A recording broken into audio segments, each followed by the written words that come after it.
Well, that is basic jam right now. I think we can start.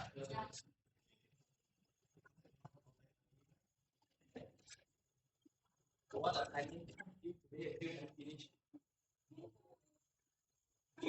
I haven't recorded yet. My lord is.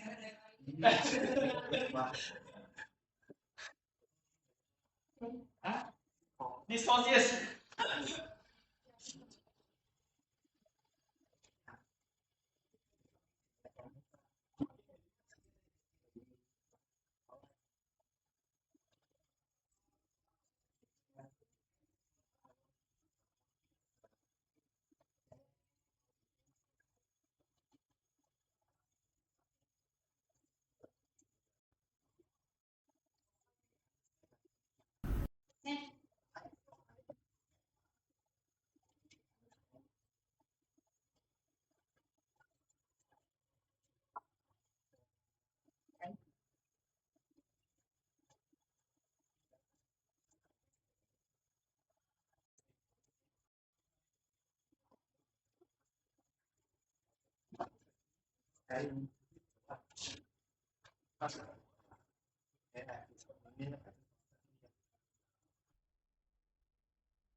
Oh, finish here. Oh, have I finished? Okay, this one. This is CCP lah. I've done me in CCP. Oh, you just join. Whose undergrad is from USM as well? Oh, it's just first time USM. Yes. Oh, they are working. Some of us. Okay. Two of us. Two of them. Was working. Was working. Okay. That's fine. Actually, whenever I see foreigners, I like to ask them, why do you come to Malaysia? You also, you are not from Malaysia. Oh, Yeah, that's why you're so Penang. How to tell them so? it's a compliment answer. No, because last time I studied in Japan, so I have seen many people. And one good thing is I can blend into Japan. As long as I did not open my mouth, they still thought that I was Japanese. Once I say Ohio gozaimasu, I just say Ohio gozaimasu. Immediately they will know already the accent is different. I have no idea like, is it so different? Immediately they say, oh, foreigner. I don't know why. So sometimes I can see it's Japanese or okay. This is definitely not Malaysian. Malaysian actually in this class is a minority.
No,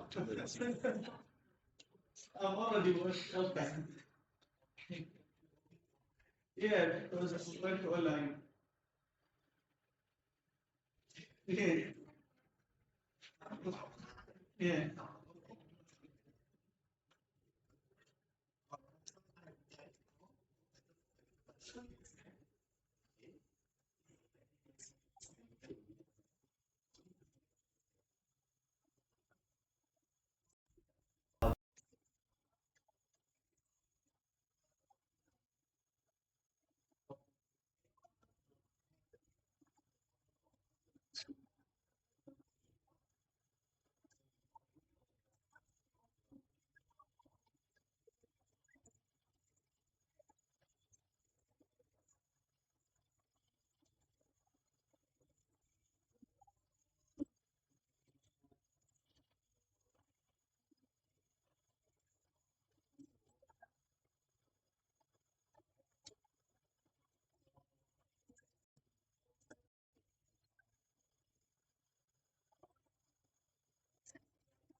And I'm happy that this is on okay. Okay, yeah? So, for ligands, every protein definitely will interact with another molecule. It can be as simple as one ion or as complicated as another protein, DNA, sugar, anything. They definitely need to interact with something. They cannot be alone. Okay, yeah? In order for them to function. And then, a protein's function depends on its physical interaction with a ligand. It's very simple. The ligand fits into the protein's binding site like a hand in a glove. Okay. So many bonds are needed to enable protein to bind tightly to a ligand. Okay, so far so good. Okay. After 10 slides, I guess you get a little bit more difficult lah. This one feels like warm up. So the binding site usually consists of cavity in the protein surface formed by a particular arrangement of amino acids. Maybe you read it, then you can understand easier. These amino acids on the polypeptide chain are brought together when the protein folds. Here we know the protein is synthesized as a polypeptide chain, and then when it folds, you can see different. In the active site, it can have like different aminos from different region of the polypeptide. Okay. So this is one example. Hydrogen bonds and electrostatic interactions formed between a protein and molecule of cyclic A and B. Hydrogen bonds and electrostatic interactions, these are the two most important interactions. You can see, for example, this one is very obvious, hydrogen bonds. Okay. Then again, you have arginine and the phosphate. The P, this is negative and arginine is positive. Okay. Yeah. Can you tell me, there are three positively charged amino acids. So what is arginine? Can you tell me another two? Extra marks. Extra mark. One correct answer, one mark. Cheat. Yeah, arginine. Other amino acid. Positively charged amino acid. Yes. Okay, we are not talking about the main chain. We are talking about the side chain. If you are talking about the main chain, everything can be positive and at the same time negative, right? We have the CO minus and NH3 positive. Okay. Anyone want to try? Okay. Lysine, yes. Arginine, lysine, and histidine. Alright. So amino acid can be positive. Then amino acid can also be negative. Okay, glutamic acid. We have only two negatively charged amino acid. So glutamic acid and okay, you already Google. No. Oh, you Google. Yeah. Only two. Okay, aspartic acid and glutamic acid. Alright. Now we have serine, threonine. Okay. Serine and threonine, they are similar, except threonine only have extra CH3. Without this one, it's serine. Okay. And serine, you will come to see it, to come across it. It is found in many proteases that functions to attack the bond. Serine, it can be it's important. Actually, all amino acids are important. Okay. Life is very smart. We don't know why we have so many, 36 amino acids. But every amino acid is quite interesting, it's quite important as well. That's why we have them. It's not like 30 or 40, but why this 36 is already enough to make someone as intelligent as Earth. Do you think humans are intelligent? Yes. I don't know, I think I'm done. I am, but yes. So this Wednesday, we will have another practical, right? Then we will do the COVID protein. COVID protein, you know COVID is a virus.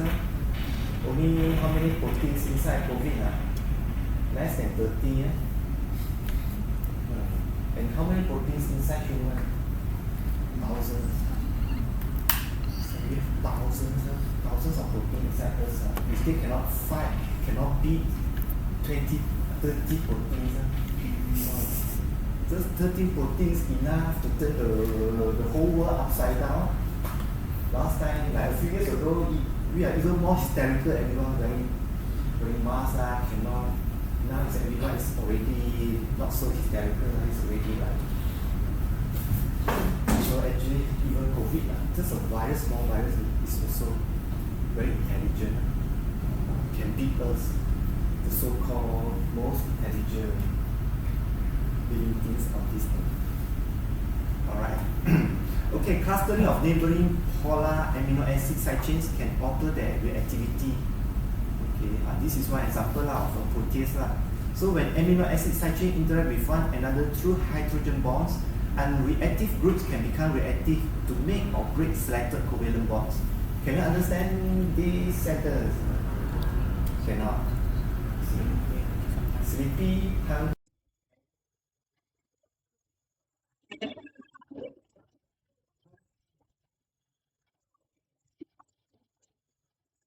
Itself is polar. It's not reactive. Yeah. But if you want to make it reactive, like this one, you have to pull away its hydrogen. That's why we have these two. So this is the what? The so-called serine proteases. They harbor a aspartic acid, histidine, and serine catalytic triad. You can always see these three in many proteases. Okay, so the aspartic acid, this aspartic acid does not interact with the substrate directly, but it's important because it activates this histidine. It can remove one proton, but it can what? Induces histidine to take away a hydrogen, a proton from serine. And this is quite important. Okay, I pull this one and then pull this one, and this serine become activated. It's reactive, and then it can attack a bond to delete the bond, I mean to break a bond. Okay, so this activates serine and enables it to form a covalent bond with an enzyme substrate hydrolyzing a peptide bond. Okay, so actually when you break a bond, the bond that it wants to break will form a covalent bond with this serine. Okay, after that the water will come in and then break this bond again, and the cleave peptide will release from the enzyme. Okay, so protein can bind to other proteins in multiple ways. A rigid surface on one protein binds to an extended loop on a second protein. This usually you will see is the proteases. Proteases, they will bind and then cleave other proteins groups for example. Then this one helix. So two alpha helixes, one from each other, pair together to form a coil. A coil is important. You will usually see in collagen.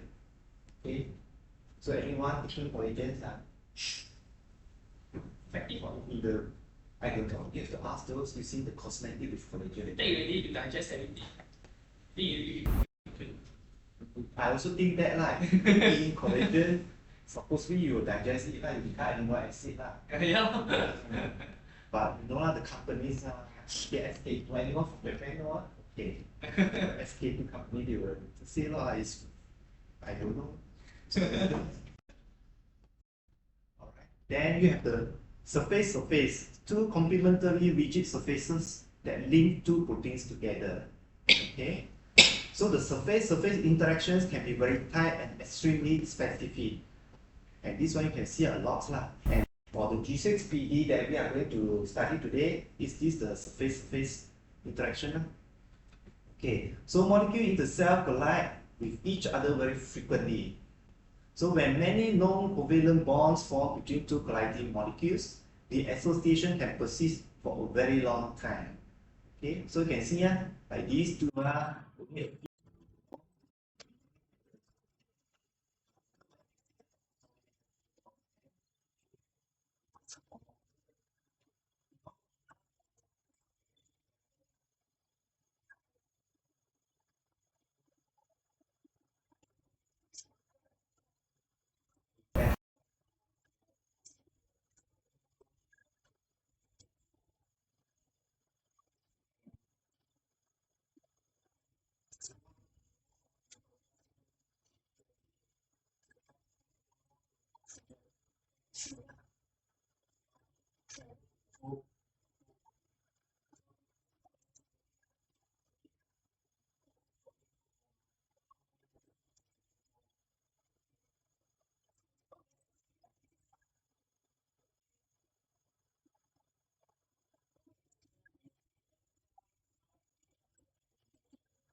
when the ligand is equal to 1 over k. When the ligand concentration is equal to 1 over k. Anyone can solve this? Let me see. I want to see if I'm not with those smart mathematical.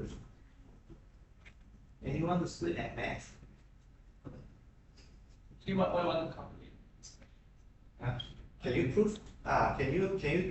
Can you prove like when it means ligands? Let's say B is ligands. So when B is ligand, when B is 1 per k, Okay. it means half of the binding site will be occupied by ligand.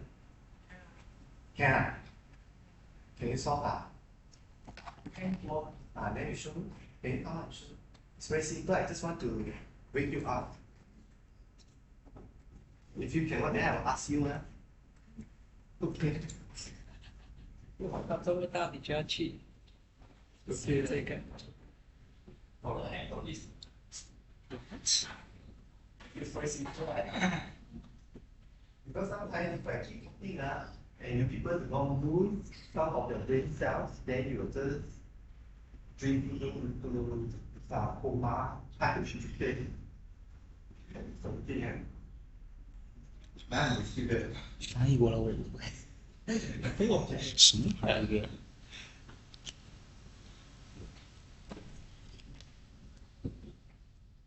我知道， I will just move 他 on 说看1/5的意思，但是 one of you have solved this problem. So if you want to leave early, quickly think.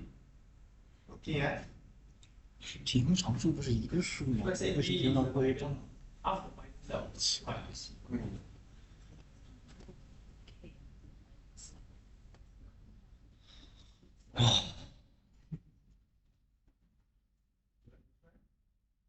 Because you look quite smart mathematically. You like games, right? Computer games.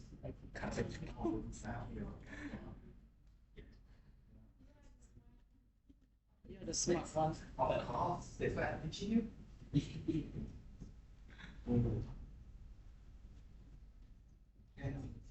什么东西？ Never mind, slowly. Are you twins? 触摸 It looks like. Yeah. No, you're Malaysian. 哇， Let me guess.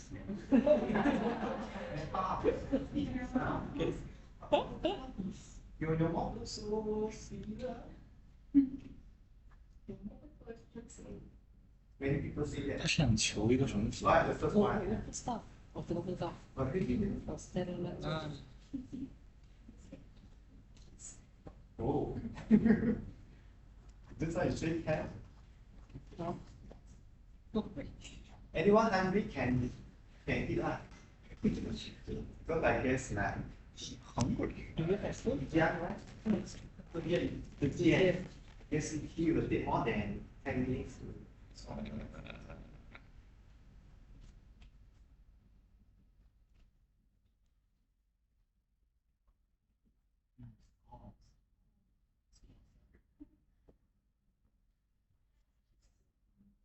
This form, this for my daughter. She forgot to eat, so I was asked to finish it.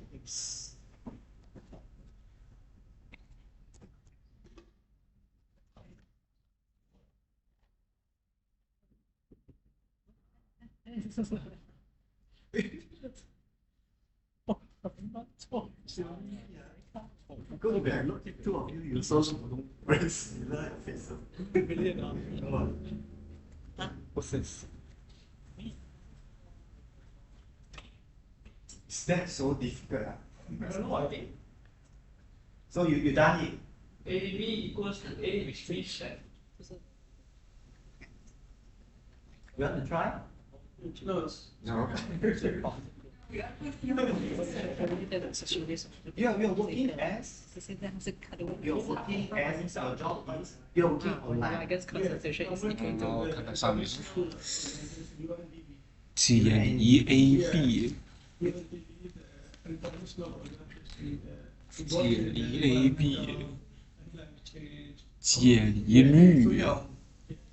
software. 解离率等于 A 乘 B， 解离率等于 KAB， AB 等于 A 这啥呀？ A 什么意思？啊 ？AB 等于 A 什么意思？ ？And now something happen equals to 你的 A。That means that it is after 哦，解离率是 AB， 关联率是 A 加 B， This one you can this is so. 因为 AB 是 relation right？ AT 平衡。对。 It's difficult for me to remember your 闭合率等于解离率， OK，关联率等于解离率，所以 K2 AB 等于 K2 A 等于 A， 没有 A 就等于 A 啊 K2 不是 B 啊 one hint. Half of the binding site will be occupied by ligand. Whose binding site? A binding site Then half. Half. What does half mean? by 2啊。Which way? Which place should you put divide by 2?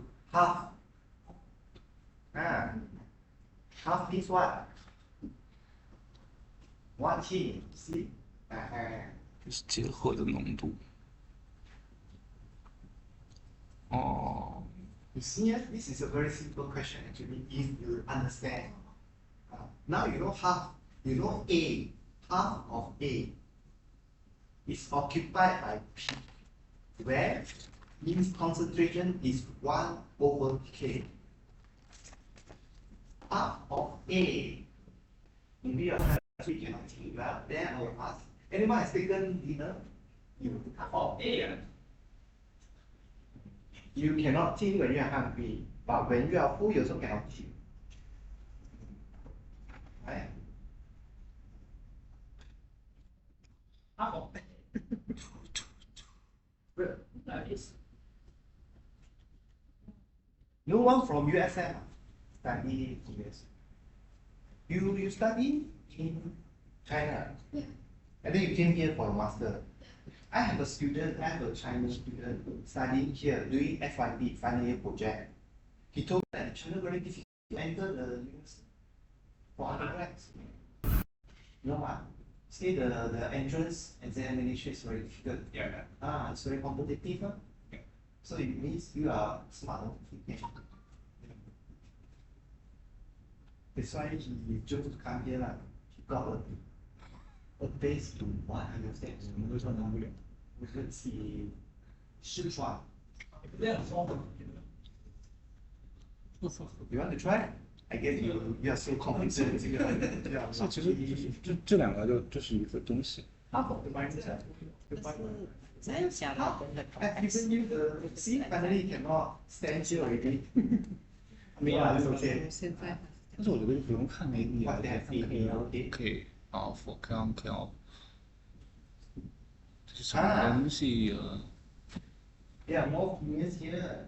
它要求解离平衡常数。 Yeah. I guess I need to ask another one.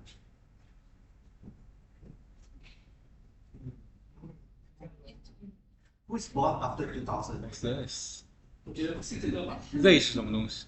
他讲二分 A 的 concentration 是这个。啊 ，P 等于A。啊， Oh. No, I don't think. 这，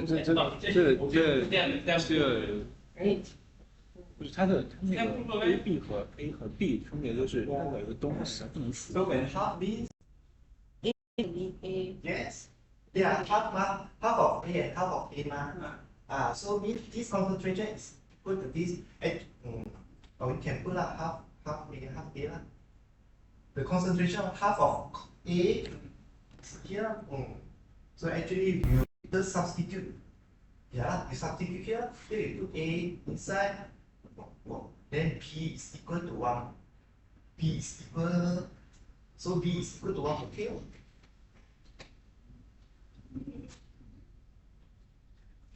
What? So A, B equal to A, right? Where's K? Huh? Where's Pardon? K? K. K, this give you K, right? I put A, B. 是吧 ？A 对吧 ？AB 等于 B，是吧？AB 等于 A 1/1。Is the case is the original equation, right? Then we know A, B, and A they are the same because half ma, so they are the same. You just cancel them, and then P equal to 1 to K already. So obvious, right? B 等于 K1/1。Right? Your A is whole A is equal to A. 对，这边这个 Okay, originally Full the solution. concentration is A. After you add B, B half of A is not occupied by B, and half of A is occupied by B, right? A, P. Okay. 呀 Because ，A A, 等分之一没有被 B 转去 A 对。可以啊，就是 okay, let's say we have 100 molecule of A. So half of A is 50. 50 of A is not occupied. Then another 50 of A is occupied. So they are the same. Right? So A and AB are the same. Concentration wise, they are the same. You don't have to care about B. You just talk about A. A, half A here, half A in the complex. So concentration wise, they are the same. So you just, and this one, so 1 per B equal K. So B equal 1 per K. Okay? Alright? So I will type again. Just to let you know that, I mean, the equation, actually for this one, at first when I look at this, I was also like, how to prove it? It also took me some time. Okay? This is the kind of questions in the exam. But, no, you already know the answer, so. You can change the. So it's not the. No, it's not in the exam. Okay, so you can forget it. Okay. Alright, next is what? So the equilibrium constant is larger the greater the binding strength. Alright? Okay, so bigger it means they will bind more strongly. Because when they are bigger, it means you have more AB lah. Alright? Okay. So then it is a direct measure of the free energy difference between the bound and free states. Alright, what is that? The standard free energy chain of a reaction is the change in free energy when the concentration of both protein and ligands are set to 1 mole per liter. So basically it is like, so at 37 degree, blah blah blah, this is therefore blah blah blah. So you just convert lah. You have this one, you have the K, right? So from the K, you can just calculate lah, the standard free energy difference. Okay? The difference is when A and B, they exit separately. That's one energy. Then when they combine, that's another energy. So you see the difference between the energy. Okay? So the difference for this one, if it's more negative, it means they will tend to bind together. So when they bind together, they will release energy. So when they release energy, they are more stable. Okay? So you can calculate lah. When the K is equal to 10, so this kind of energy lah, the difference is between these two. Okay? Alright, so next. Alright, this is something, the equilibrium ratio of protein to ligand depends on the intrinsic character of the molecules. So this one is like every protein, they will have different K lah, with their partners, with their ligands. Okay? Then a chain of a few non-covalent bonds can have a striking effect on the binding reaction. You can see the equilibrium constant is also known as the association or affinity constant. So this is just to let you know, you can see. Let's say if the K is 10 to the power of 10. When you calculate, it's like this one, the AB, the complex is like 730 lah. It's more than half they form complex. So if the Ki, instead of 10 to the power of 10, it becomes 10 to the power of 8. This is equivalent to about like 2 or 3 fewer hydrogen bonds. Let's say you mutate lah, will take maybe 2 amino acids. So you have less 2 hydrogen bonds, and suddenly you can see the equilibrium becomes so much less than half of the B, or I think it's 1/10 of A and B will form complex. You can see here. So that's how, like, if you have mutation in the important enzyme, just 1 or 2 mutation, it will be enough to cause a lot of disease, to cause a big disease. Just like the loss of 1 or 2 hydrogen bonds can have a big effect. Okay, this is what I want to tell you. Okay, now enzyme bind to 1 or more substrates and convert them into 1 or more chemically modified products. So without themselves being changed. This one you understand with me? Okay. So enzymes speed up reactions greatly by decreasing the activation energy. Alright? So the activation energy is the free energy required to attain the most unstable intermediate state called the transition state. Understand? So enzymes have a much higher affinity for the transition state of the substrate than for the stable form, greatly lowering the energy of transformation state. So usually this complex, this is the transition state. This complex is not stable. Actually, it's not stable. So sometimes they will go back. If they move here, they try to form this one. Before they form, maybe they go back because this is stable. Okay, but enzyme can stabilize this one. Enzyme can form in hydrogen bonds and stabilize them, so it can proceed. Alright? So in that sense, without enzyme, this one is not stable. It needs a very high activation energy for S to become P. Okay? So then when you have enzyme can lower down the activation energy.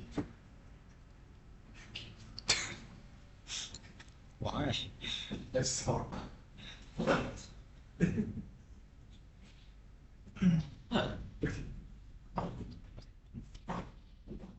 Can you help me read this one? Yeah. I just stopped laughing. Why? What happened? Share the happiness with us. I can talk. Enzyme not only Suddenly so funny.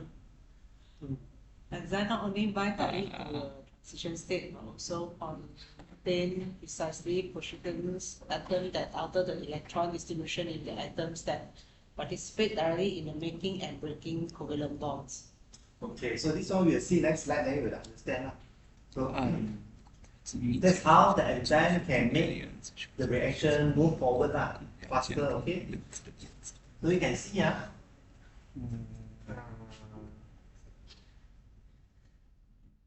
don't know what is this, but you can see with the enzyme, sometimes for this, I don't know what reaction, for this reaction, it will take maybe like 1 to millisecond, but with enzyme, with the enzyme, it will take 10 to the power of 6 years, 10 million years for the reaction to happen, but with enzyme, just 1 millisecond it will happen. And enzymes, remember, all the reaction by the enzyme is reversible. It will go forward, it can also go backward, depending on the concentrations of the substrate and the ligands. Okay? Alright? The nucleus. So normally DNA will not break. Normally DNA will take 10 million years to break our DNA. Okay? But if you have a nucleus, within 1 second, all your DNA gone. Alright? Okay, synthesis of biological polymers involves the loss of water in a condensation reaction, which is energetically unfavorable and requires an energy input. You want to break bonds, no, sorry, this is what? This is not breaking bonds, this is bond formation. Okay, you want to form bond, it is energetically unfavorable and requires an energy input. Okay, so you want to break them.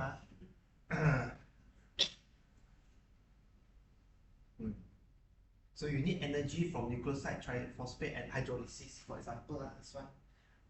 ATP is required lah. This one, I just show you very simple, but actually it's not that simple lah. This must be activated lah by ATP first. There's a phosphate group bind to this thing first, and then this can be recognized by the enzyme and transfer to this. So this chain can elongate lah. Okay. If you are interested in this is mostly you can see inside the what RNA polymerase lah, how proteins are synthesized. Okay. Okay, the breakdown of polymers occurs by the simple addition of water. The reverse lah. This one. With addition, water is. This one is the extract of what the loss of one water. Okay, if you go up, you break the bond, then water you need one water. Because why? You see, you want to combine this bond together, then you have to remove this OH and H. Then you bind this C will bind to this end, this C will bind to this end by losing these two groups. Okay. And adding ATP, yes, ATP is to activate this thing. If normally you just add these two, it won't happen. They won't just automatically form the bond. Maybe can lah, like 1 million years maybe. Still can lah, because in the very early stage when life just started to come up, you don't have enzymes. You only have the simple amino acid, but they still can combine and form longer chains. That's what they say lah. Alright. So the other way around is you need to add water in order to break the bonds here. Okay. Then so the breakdown of water is electrolysis lah. The breakdown of bonds. Okay. Peptide bonds, for example, can be hydrolyzed in the absence of an enzyme by exposing a polypeptide to either a strong acid or strong base. Is there anyone from chemistry background? High school? just a little. Yeah, you add acid or you add base, you can break bonds. We know that, right? You can break things. So normally, we have nothing is, you want to break this bond, usually you need to add water, right? Water will attack this C and then break the bonds. I'm not going into the detail, the mechanism, exactly how it is, but usually without anything, this no catalysis, it's very, very slow. But you can use acid or base to accelerate it. So what happens is when you have an acid, let's say this is the acid, what happens? The acid will pull the electron up, right? So make the C has less electron. So it's easier for the O to attack. Okay, alright. See, let's see. Normally it's like this, so C a lot of electron, O also a lot of electron. But when you have the acid, this is positive, so you pull all the electron up, and C will be more polar, more delta plus. So easier for O to attack. So the other way around is if you have a base, the base like electrons. No, the base doesn't like electron, it like to proton. So you drive the electron away to this O. So the O become more electronegative. When it's more electronegative, easier to attack this C. Okay? You just remember like that. Less electron, so easier to attack. Or more electron, easier to attack. Okay? Not okay. So you can either use acid or base to break a bond. Okay. So can you add both together to break a bond? Yes. Can. Very fast. Since there really was. Can lah. 14 can. Raise your hand. Who else? You say can. Okay, why do you think it's... you want to raise your hand now? 应该是。指的是这块快了吧？ mathematical life. 指的是这片快了吧？不能是这片快了吧？ So do you think now you know if you add acid, you also can cleave the bond. Okay, it will accelerate cleaving the bond.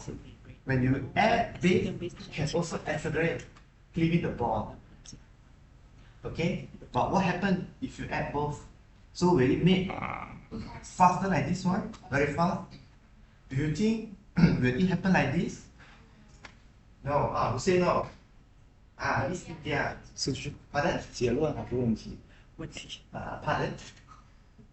So then we did 除法 Yeah. 很让人头疼。 Let's say this pH 2, this is pH 11. When you add them, what's the pH? It neutralize each other. Actually, they lose the power to do like this. But in enzyme can do like this. That is the beauty of enzyme. I mean, that is one of the strategies employed by enzyme. Okay? Yeah. So you know already we cannot add them together. They will neutralize each other. But enzyme inside the active side, the enzyme can have a base and can have an acid and base at the same time. And the acid and base they won't neutralize each other. We will see. We will look at later another slide. This is the strategy employed by proteins. So you think protein is just one protein, amino acid. You think they are not very smart, but when you look at the structure, when you look at these kind of things, actually proteins are very smart. Just one protein also can be very smart. All proteins they are masterpieces. They are masterpieces. They are very smart. They fold in order for them to work, to function. Until now, humans still cannot design. We can design simple proteins from scratch, but we cannot design something very complicated. Not only proteins, all molecules ribosomes are also very smart. They are very smart. Yeah. When I study biology, I study structures. Every time I look at the structure, I was like, masterpiece. Okay, so we can read this one. Oh, that's all. Some people look at protein, they think of KFC lah. Okay, so this one you can read yourself lah. So, okay, now enzymes are unique in being able to use acid and base catalysis simultaneously. So it shows that no one studied my slide before coming to this platform. If not, you have already known the answer, right? You put your slide. At 4 o'clock. So it's my fault. Alright. Okay, so the rigid framework of the protein constrains the acid and basic residues and prevent them from combining with each other. So they, as they would do so in solution. Okay, so in solution they will combine each other. Okay, so these kind of things sometimes when you read the books, this is actually from the cell of molecular biology. When you read this one, you just read and then forget, read and forget. But this is something very important. Not important, I mean, the smart thing about the things. Okay. Okay. Alright. This is just an example of okay, what's this enzyme now? I cannot remember this. Lysozyme, this is lysozyme, I guess. Lysozyme, okay, lysozyme. Lysozyme is the enzyme that cleave sugars. Okay. Where can you find lysozyme?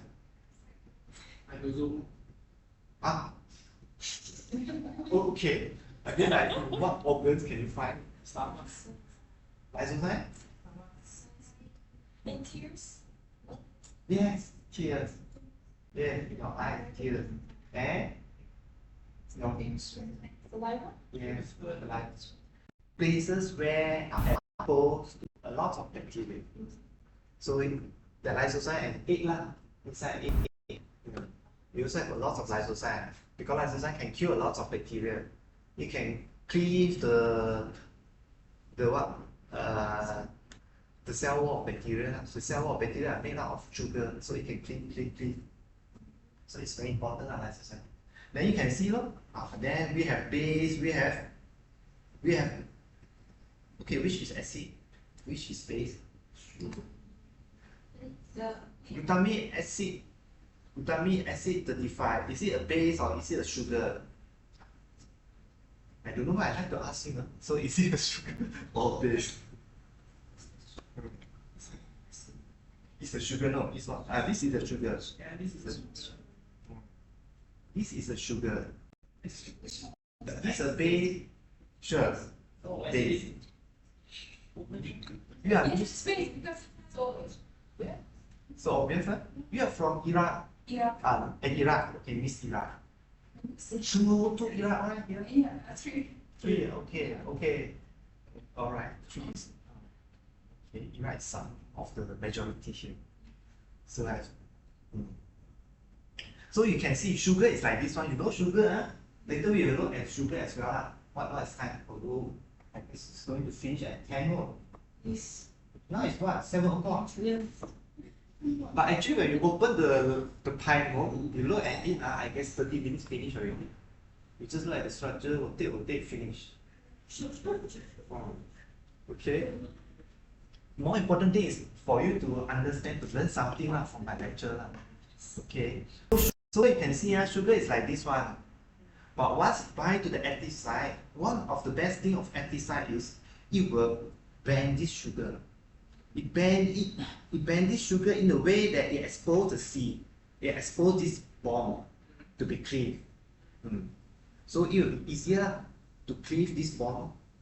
Like this one, hard to say because the structure, I mean, this is 2D, so 3D is totally different.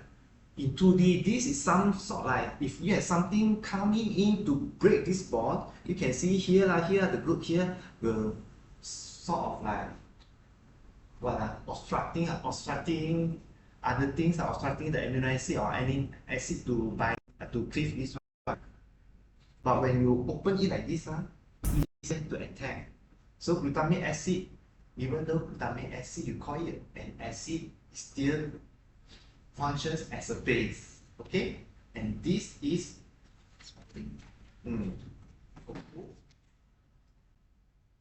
this is base or acid,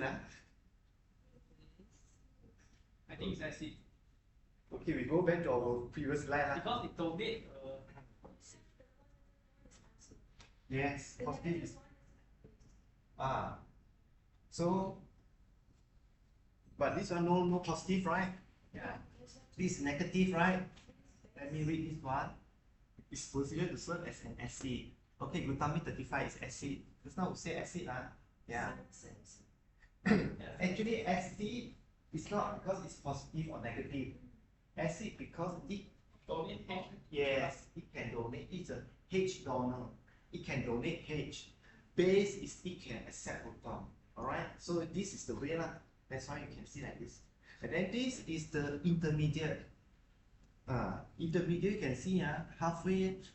Once the bond is cleaved, this chain will go up immediately. But this chain is bound to this aspartic 52. It's bound to this. Then you need another water to come in to attack this, and then it will go out. So now you have two chains. Then the amino acid become again their own previous form. So enzyme is unchained, but you can cleave the bonds. This means you can cleave it by acid and by water. No, the water is there. You need water as well, because this is hydrolysis. Hydrolysis means you need to add water. So how to add water? First you have to cleave this bond. So once you cleave this bond without water, you cannot form new bonds. So that's why it's still linked to this. It's linked to the enzyme covalently, because you still need the water to form the bond here. So actually the first time it cleaves this one, after that you need water. Actually is the second ligand for this reaction. So you just need the H of the acid. Just need the H of the water. Actually, yes. So they both put You mean acid? the acid than the water because you just take the H from them to bond They to just rearrange the H because this one it lose one H already, right? So you take one H from the water. When you take one H from the water, actually it's activating the water. So the water is activated and it can attack this one easier. Alright? Okay. Okay. Okay. I read now. Yeah. Okay. Okay, what's that? So this is clear, right? Okay, we go to next. Enzymes use several mechanisms to lower activation energy and speed up the reactions they catalyze. So many enzymes they transiently form a covalent bond. Like this one, the center one, they form a covalent bond transiently. It's not forever. Form a covalent bond between the substrate and the side chain of the enzyme, which is stored to its original state in subsequent steps. Okay, so there are ways the enzyme can activate the ligand. So enzyme bind to two substrate molecules and orient them precisely to encourage a reaction to occur between them. Okay, or it can bind substrate, a binding of substrate to enzyme rearranges electrons in the substrate, creating partial negatives and positive charges that favor the reaction. So this can also occur. Enzyme strains the bond substrate molecule, forcing it to a transition state to favor a reaction. Like this now. So this one is which one? Involve the third one. C. Yeah. Actually, V is also there lah. Yeah, B is also there. And then, if you want to say A is there as well, A is for this one. But it's a binding of two substrate. There's not two substrate. Yeah, this is one substrate, the sugar is one, then water is another. Okay, if you want to say argue like that, so can. So, alright. Okay, but the G6PD, what we are going to see, to look at G6PD is something like this one. We bind two ligands, and then again you have the base and acid. Then also they they expose the chain to be cleave. So enzymes and other proteins often use small non-protein molecules to perform functions that would be difficult or impossible to do with amino acid. Okay, this is what we call coenzyme. They are small organic molecules that are tightly associated with an enzyme's active site that assists with its catalytic function. Right? So there are many coenzyme we know. And today the coenzyme we are going to look at is NADPH. Okay? So far so good. Okay. So NADH and NADPH. So NAD, nicotinamide adenine dinucleotide. It is a type of not DNA, but nucleic acid. And the closely related molecule NADP+. This is just one phosphate difference. Later we'll see. The nicotinamide adenine dinucleotide phosphate, just one phosphate. They are important electron carriers. They carry electron and they donate electrons. So each picks up electrons plus proton and are converted to the reduced form NADH and NADPH respectively.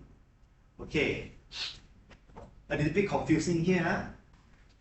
Alright, two H atoms are removed from a substrate. NADP plus receives both electrons and one proton. It's called a hydride ion. It's a H negative. Understand? No. Okay, the substrate, you remove two hydrogen. So inside two hydrogen, how many electrons do you have? 2. How many protons do you have? How many neutrons do you have? 1, 2. You mean two hydrogen or? Two hydrogen atoms. You have two electrons, two protons. How many neutrons do you have? 0. Okay. 2, right? Zero. 0 what? Hydrogen, they don't have neutrons. Except we are talking about isotope lah. The normal one, okay. So basically, that's why some people will get confused when you see proton, electrons. When we talk about proton actually is hydrogen without electron. Because hydrogen only have one proton and one electron. So without electron, a proton is H plus. Okay?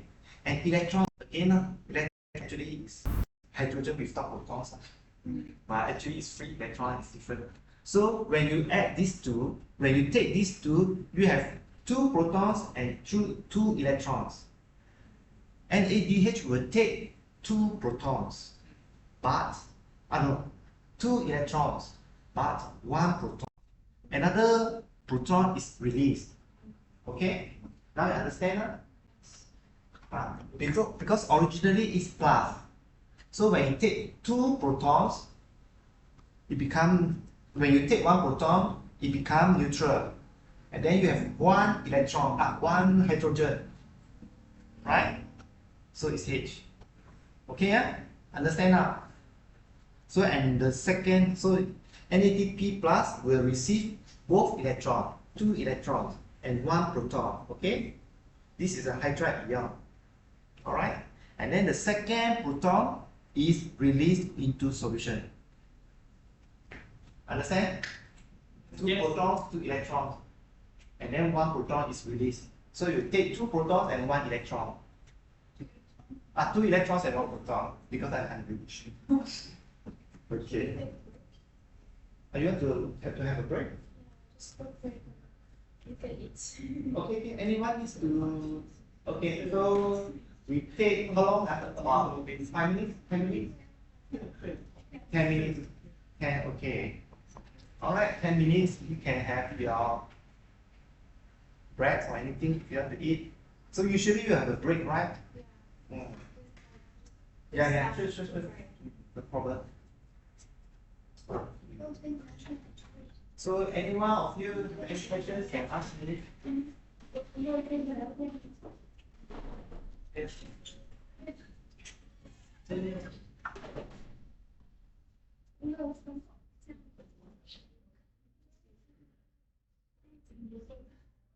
want to be like?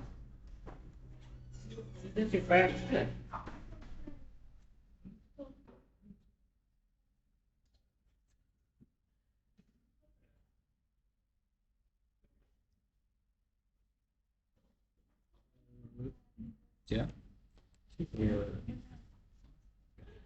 你问我，你问。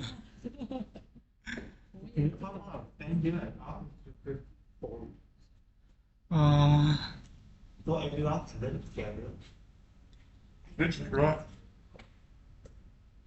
I think it's dislike. This line. I think you better to explain together with the ligand as well. Because the ligand also shows that. That's why we take two hydrogen. Come and explain our group. So now we have a substrate, right? Substrate, right? So this reaction we want to remove these two hydrogen. Okay. So what it says that ENDP plus will receive both electron from proton from this. What does it mean? You see, this is H, right? So If you actually, explain wrongly, I will deduct your marks.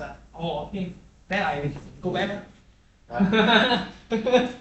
So it means that this NADP plus is capable of taking this H here and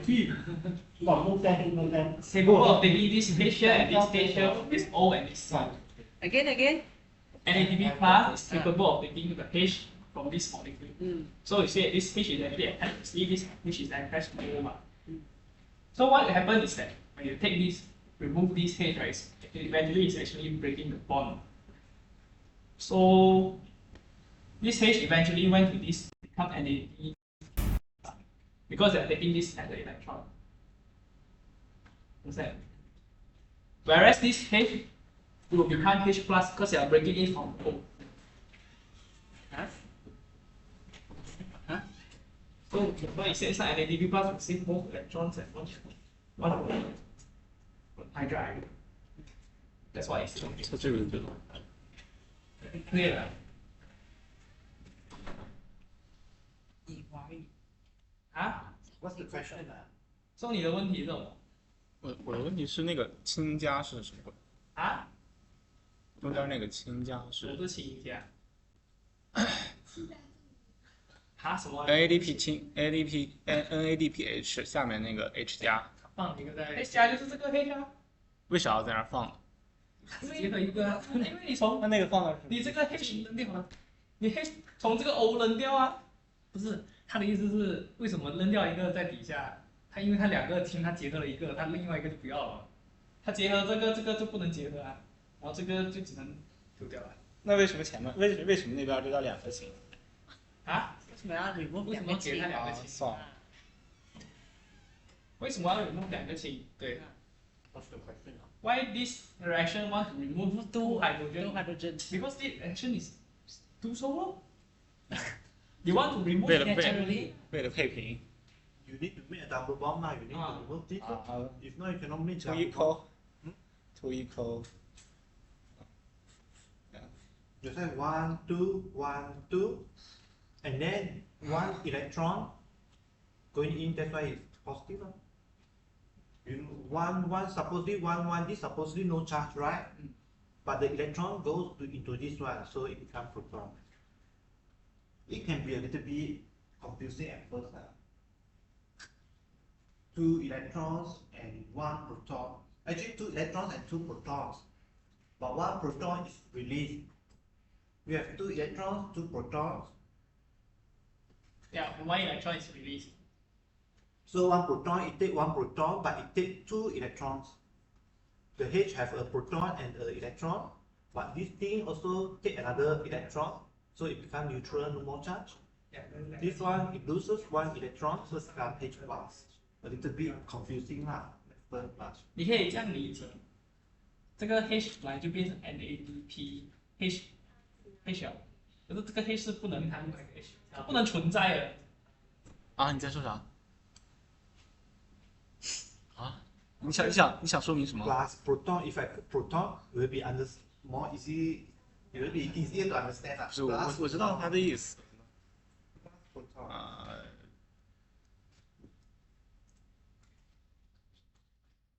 他前面是说作为电子，哎，你给我说一下你前面就是用华语说一下前面那个什么作，就是你前面说的那个是，因为我好像听得有误解，什么误解？我不明白哪一点？我不知道有什么误解，但是我听得有误解，你什么不明白哪一点？可能是就是你说一下前面那个，为什么要除掉两个？就是我知道为什么要，就无所谓，这个不重要，就是你说。不是我只是想知道你说了什么，因为我产生误会了，我有点奇怪。没有啊 ，OK， 这个 NADP 加可以把这个氢切除掉。对啊，是啊，要切除两个氢哦。啊，这个 NADP 它是一个 ligand，不是，它是一个 something that would attack 你的 ligand。它是有 ligand。它类似于 ATP， something that attack，something that attack 有 ligand 啊。So NADP plus is something because it's in its unstable state. So what it's capable to do is actually cleave this hydrogen bond by taking in one hydrogen. By taking both hydrogen, now you can understand it's both hydrogen. Because in this case, you are playing around with proton fields. 我就不明白，应该是那个它是光能三振的话，它要在物质之间释放。你从水里是没有意义的。它是怎样子？说这个 NADP plus 就是它存在的一个形式，就是它当然可以与一个 electron，但是就是那你拿个有点 electron，所以拿到一个 electron，它也可以跟 OH 结合啊，然后它就放一个氢出来。就是你可以认为它 NADP 的时候可以把任何，这样说 H 它是有两个 electron，两个。就比如它只要能解离就可以啊，不是？也不对啊，但它那个是高能磷酸键，它不是正常的 H 有键，两个 electron 跟所以可能不太能与水里我们要的进 remove 结合。两个 H 嘛，所以会将会有两个。它可能不太能与水里的两个进结合。electron 跟两个不是氢跟然后其中一个什么？他拿一个 H，他全部是一个，他拿掉一个金的 electron 去，哦，你说这个吗？他才能可以啊，他它那个单核心怎么加一个，其实就是我们就变成两个换个那边没有加。然后他另外一个 electron 呢？啊，另外一个 electron 呢？可以想到可以。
它可以放进可以不是水，它可以是油啊。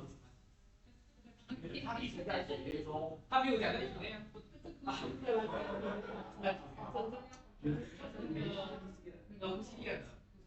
没有，我觉得如果你这个东西在你细胞里面，它在那个啊。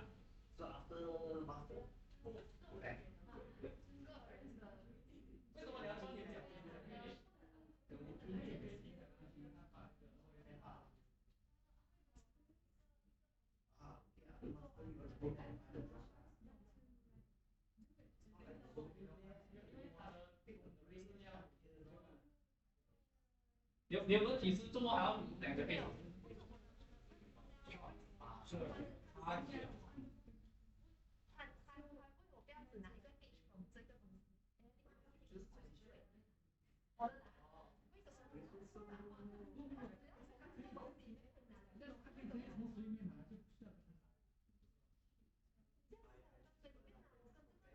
还是说他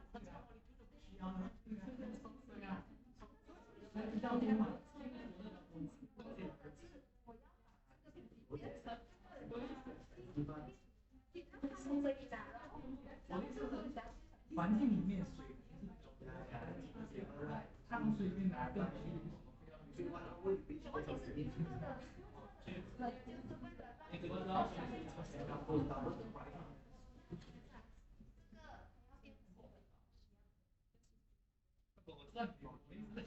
为什么你能确定？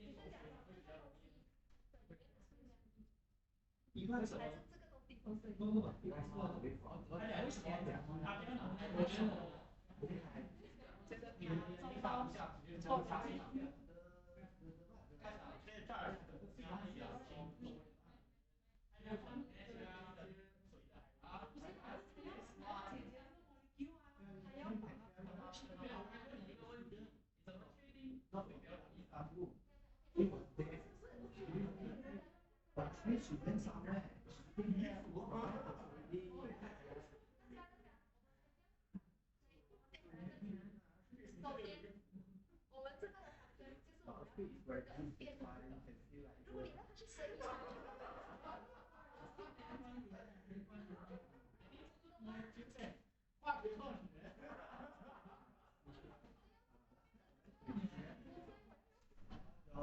没有，我觉得我去查一下，有热水吗？你去看了吗？哎，佳怡。你觉得？有可能是从能量角度。对啊，你的问题是为什么挖过去ATP 氧氢。让我看看有没有这种东西。当然了。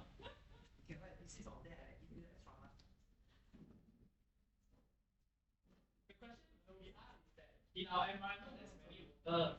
So you make sure actually all the time because reaction what is this way. But then on 哦， Therefore, you need the enzyme. You need the enzyme. Enzyme make it possible 啦。这属于他们那个键谱，就是不能和氧气根结合的键，它是当磷酸键，键就不和氧气。就是它不是，因为它的意思是，就比如说在体液中，在血液中，然后这两种离子都存在，那么它们既然存在，它们就可以结合。它的意思是这个。对对，可是它但是我是觉得它们不能结合，因为它们的键谱是一样的。不是，因为你是要把这个东西One thing 啦。转换成那一个嘛，你要把那个转换成那一个嘛，所以你干嘛要去跟别的水来进行结合？对不对？ We have a lot of water everywhere. Why water will not just clip it? If water can just randomly come and clip this water, all the protein, all the DNA will be degraded slowly. Because water itself is a stable molecule already. 主要还有的， It's not like 我操，这个是为啥？我去， In that sense, one way is the structurally our water is not well positioned to attack this. Then again, one thing is again 不能很好的。 stable in that sense, everything stable. they are not reactive. Yeah. They are not reactive. So you have to collide like 1 million times or 1 million times before one reaction can happen. But if you are inside the enzyme, it's react. Or if you have acid or base, Yeah. this is active already. So you just collide maybe 100 times, one reaction will happen already.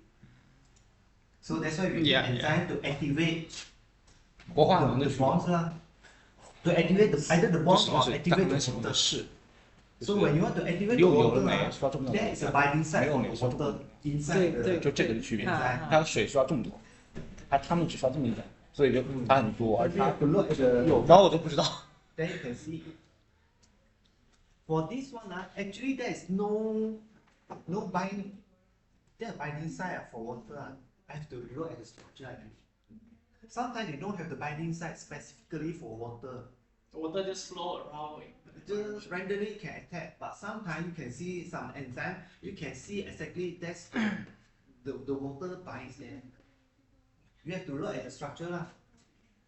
Okay, you want to start now? Yes. Wow. We try to finish everything by 8:30 lah. Also want to go home lah. So NADH. What's that? NADH. Okay. This one. Whether it is. Whether it is. NADP. What's OH? It's one form of Yes. NADP. There's no O. Where do you get the O? NADPH. 这是就是 like causing this and this involved we later we no later I show you the structure. Later you can see that structure. The next slide we will see the structure of this NADPH. Okay. So like now this is like it has extra electron. So it's an electron carrier. What will happen is it can use the electron for the next reaction like this. So NADH holds is H minus ion in a high energy linkage. It can easily be transferred to other molecules. Okay? Then you can transfer the H from this one. You want to break this one, you can transfer here. Alright. Then once you transfer, it transfers the whole thing, you know, H minus, and I guess there's something. H minus means 2 electrons and 1 proton, right? 2 electrons and 1 proton. I guess something missing. We need something else. Because this become 2 electrons, okay, and 1 proton. It means 1 H, 2 electron, 1 H plus 1 electron, right? Okay, so in that sense, 1 H plus 1 electron, 1 H Then you have one electron and plus a proton from the water. Then you have this H. Okay. Okay. Okay, this H will come here, and this at the same time will donate another proton.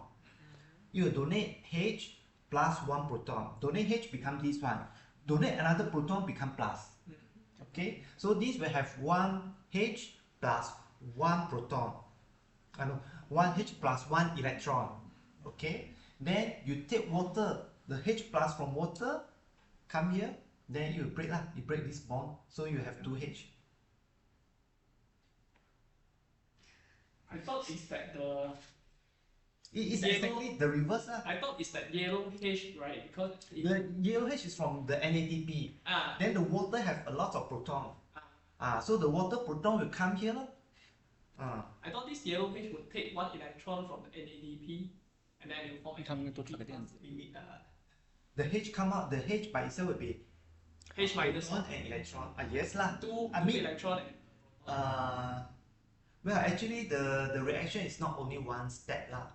ah, It's not only one step lah.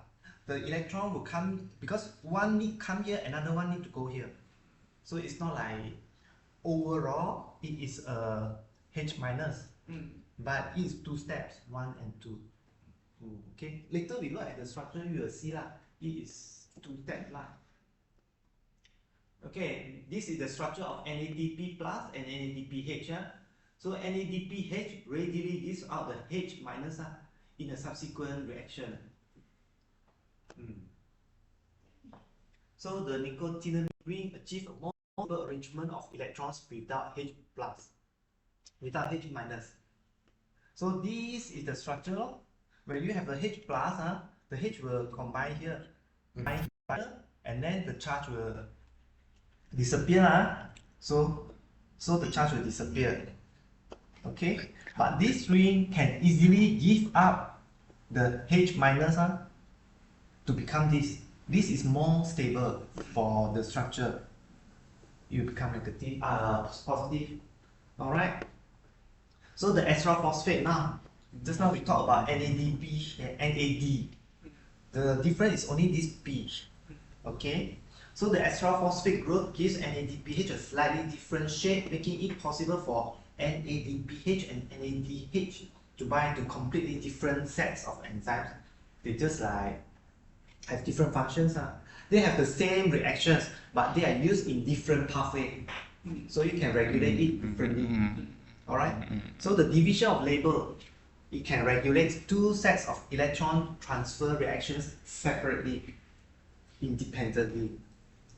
So NADPH operate chiefly with enzymes that catalyze anabolic reactions, so supplying the high energy electrons needed to synthesize energy-rich biological molecules. It's used in the synthesis of like lipids, for example. But NADH has a special role as an intermediate in the catabolic breaking down the system of reactions that generate through the oxidization of food molecules.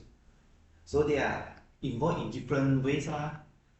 So inside the cell, the ratio of NAD plus to NADH is kept high, whereas the ratio of NAD plus to NADPH is kept low. This provides plenty of NAD plus to act as an oxidizing agent and plenty of NADPH to act as a reducing agent. Confused?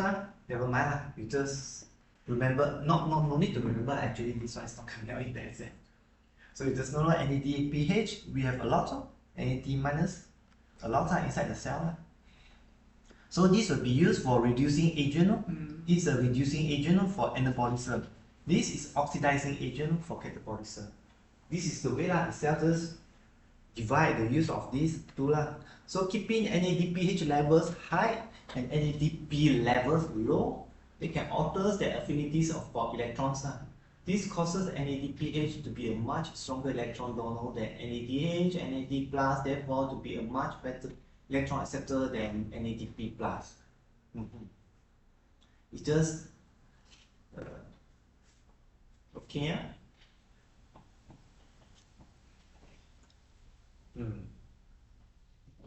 This one is like just you just remember like this. Any questions? So the genesis of NADH from NAD plus and of NADPH from NADP plus occur by different pathways and are independently regulated. Well, actually you don't have to remember everything lah. What is important is inside G6PD, the enzyme we are going to study, we will use NADPH. We just need to know lah, NADPH 730. Wow. Oh, we're still over here. So glucose has three major metabolic fates. It can be stored, oxidized, glycolysis, or oxidized via the pentose phosphate pathway. Glucose will be used many ways. This is the three major. Okay. All right. Then once glucose go into our cell, it will be phosphorylated. Glucose is phosphorylated by ATP to form glucose 6-phosphate. So inside our cells are usually glucose 6-phosphate. This is to prevent. So once it enters the cells, this traps glucose inside the cell as the negative charge prevents its passage through the membrane. So okay, bacteria, everyone also the same. Once they transport glucose into the cells, glucose is phosphorylated at the 6 carbon. Okay, so you know that glucose can go through the glycolysis, broken down to generate what ATP, metabolic intermediates. And the other way is the oxidation by the pentose phosphate pathway. This is the pathway that we are going to study today. And this is to produce ribose 5-phosphate. This is for nucleic acid synthesis and the NADPH. Okay, so the pentose phosphate pathway. Have you read this one? No one? The high school don't. Glycolysis, yes, you know, but this one not. So the pentose phosphate pathway consists of oxidative generation of NADPH and the non-oxidative interconversions of sugars. This one is actually, you go back and read, you can understand easily. The pathway provides rapidly dividing cells with pentose phosphate to make RNA, DNA, and such coenzymes as ATP, NADH, FADH2, and coenzyme A.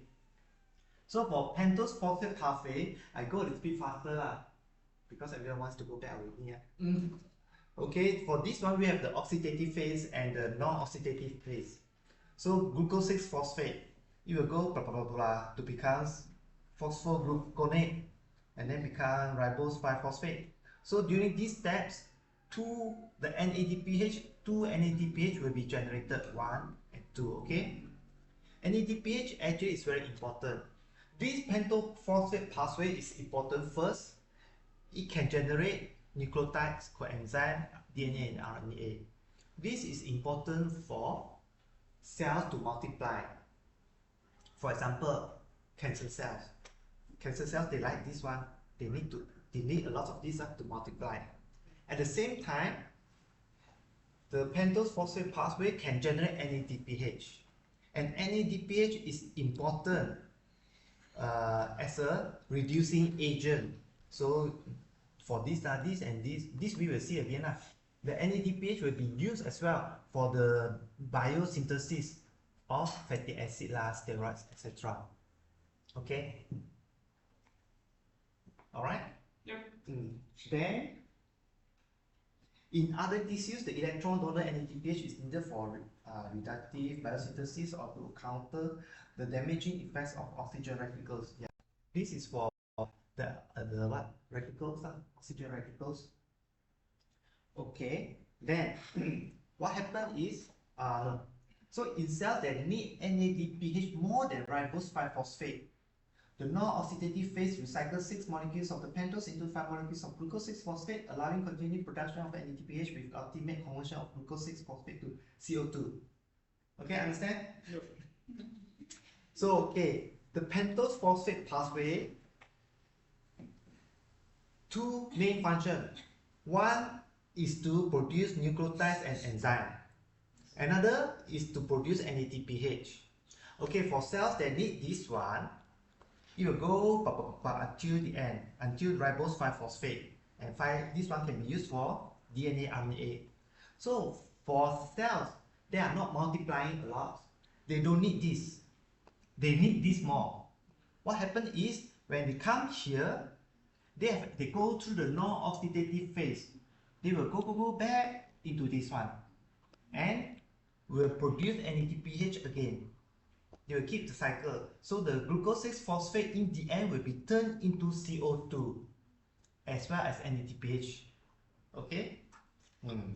This one is not, when you look at this, it's like, wow, how come? This is like it will take 6 molecules. These 6 molecules will be turned into 5 molecules of glucose. So every cycles slowly glucose is used to generate this one, these two, and turn into CO2 glucose. Alright? So this is another important pathway to generate NADPH. This one is to compact the what?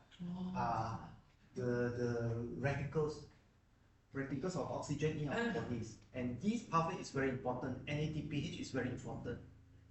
Okay, so transcatolase, transaldolase, this one is involved here just to turn this one into glucose to be used again. Okay, so glucose 6-phosphate dehydrogenase. This one is the pathway that we are going to look at. The rest of the pathway we are not going to look at. And even for this pathway, there are 4 steps. 1, 2, 3, 3 steps. We are just going to look at this step finish. Okay, so easier. So the oxidative phase starts with the dehydrogenation of glucose 6-phosphate at carbon 1 to form 6-phosphoglucano. What is this? Delta. Okay, delta lactone. A reaction catalyzed by glucose 6-phosphate dehydrogenase, G6PD. Finally, you see the word G6PD. Okay, this one, see this one become this one. This is what ester actually. This is an ester between this and this. This is the reaction. Alright, and we are going to look at the structure of this thing. We are going to look at the structure of the G6PD binding to this as well as NADPH. Actually, we are supposed to be looking at the structure now, but so G6PD is highly specific for NADP+. The Km for NAD+ is about 1,000 times as great as that for NADP+. This one, because of just one phosphate, you see, a difference of one phosphate, it can make the things different already. I mean, it can increase the affinity so much already. Alright? So NADP+ is the electron acceptor in this case. Okay? And then at one you can see again the 2 molecules of NADPH are generated. So these 2 steps NADPH are generated. Okay, the dehydrogenation of glucose 6-phosphate by G6PD is essentially irreversible. So now sometimes just like glucose 6-phosphate. So when will glucose 6-phosphate be used for glycolysis, or when will it be used for this? There's a way the cell will know The cell will see which is needed, then it will do which one. So low levels of NADP+ reduce the reaction. So when you have low level of this one, it means when you have a lot of this one. So NADPH competes with NADP+ in binding to G6PD. This ensures that NADPH is not generated unless the supply is low. So when you have a lot of this one, this can also bind to the G6PD, the enzyme. You can see NADPH and NADP+. Just now you see the structure is very similar. It's very similar. You just extra H or without extra H. So for the enzyme, the pocket can bind NADPH. So the pocket can also bind NADP+. Because it's just one hydrogen difference. To the pocket, they don't know it looks almost like twins. Structurally, it's very similar. So when this is a lot, it will bind. When it bind as a inhibitor. Okay. So rapidly dividing cells such as cancer cells use ribose 5-phosphate for nucleic acid synthesis and NADPH for fatty acid synthesis. So thus the level of NADP+ rises, increasing the flux of glucose 6-phosphate through the pentose phosphate pathway. So when you use a lot of this one, of course, the glucose 6-phosphate will keep going down, right? for cancer cells, because cancer cells will need a lot of pentophosphate to synthesize the DNA lah, all those things. Okay. So if we have mutation on this G6PD, Depending on which mutation we are going to look at it. oh, Okay, some mutation is very dangerous. So when NADPH is forming faster than it is being used, when you have a lot, it will inhibit this one. So glucose 6-phosphate will be used for glycolysis. Okay. All right. This is not so complicated, this is just to tell you, NADPH protects cells. Why do we need NADPH?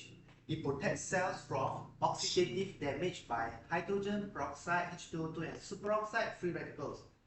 You know how oxygen, we breathe, we have a lot of oxygen, we generate radicals. Radicals, all these will have the hydroxide, H2O2, and this one is the free radical. These are very damaging. These are the things that make you to have wrinkles, make us age, make you old. Okay, that's why people they like to we want to reduce the damage, the oxidative damage. Okay, and then we use the GSH. Inside cells, they have the GSH. What's that? GSH is yes, glutathione. It's a reduced glutathione. This is actually a small peptide of 3 amino acids. Small peptide of 3 amino acids. So the first one is GLU is glucose. Huh? no, GLU is glutamine. Okay, glutamine. Glutamine. Glutamic acid. Glutamic acid. CYS is A, and then glycine. So CYS is the important one because CYS, two of these the CYS can form disulfide bond, yes. So this becomes the oxidized glutathione. So this reaction is happening here. So for this one, when this happens, this can the H2O2 can be turned into H2O. So the radical will become okay non-toxic. But you use NADPH. You need NADPH for this to happen. Okay, NADPH. That's why our cell needs a lot of NADPH. Okay, so H2O2 is converted to H2O by reduced glutathione, GSH, and glutathione peroxidase is the enzyme. Then the oxidized glutathione, GSSG, is converted back to GSH by glutathione reductase and NADPH. That's why NADPH is important. Okay, so if you go out, if you go out and you get a lot of sunlight, a lot of radicals, and then you get a lot of wrinkles. So you need to. So all those lotion, everything, some of them they have the reducing agents inside, chemicals inside, just to remove the radicals, H2O2 and the free radicals. Okay. Cells with reduced level of G6PD are especially sensitive to oxidative stress. Okay, so this G6PD deficiency will result in the dearth of NADPH. When you have mutation in your proteins, you will have less NADPH. Okay, so you will have a lot of this and you cannot convert back to this one. So our cell will the damage, it will die faster. Okay, so the deficiency is most acute in red blood cells because they lack mitochondria and have no alternative means of generating NADPH. NADPH can be generated in the mitochondria as well. Red blood cell is a special cell that does not have mitochondria. So especially this will happen when we have G6PD deficiency. Okay. G6PD, what does the D stand for? Dehydration. Okay.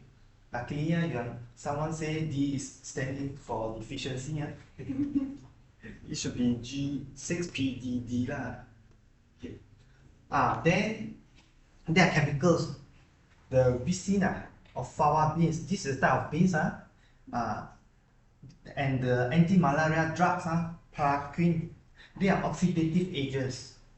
They will generate a lot of these radicals. They will generate peroxides and induce hemolysis. Okay, so this kind of thing is people with G6PD deficiency, they cannot eat this food, especially the raw one. If you roast it, I like this food, so I can eat. Okay, if you roast it, maybe still okay. But especially the raw one, you cannot eat. I thought Japanese not eat. Yes, edamame, they call it the edamame. If you go to restaurant, Sushi, they have the green one, you can pop up and fries fry. and So this one, if you have G6PD deficiency, then you have to be careful.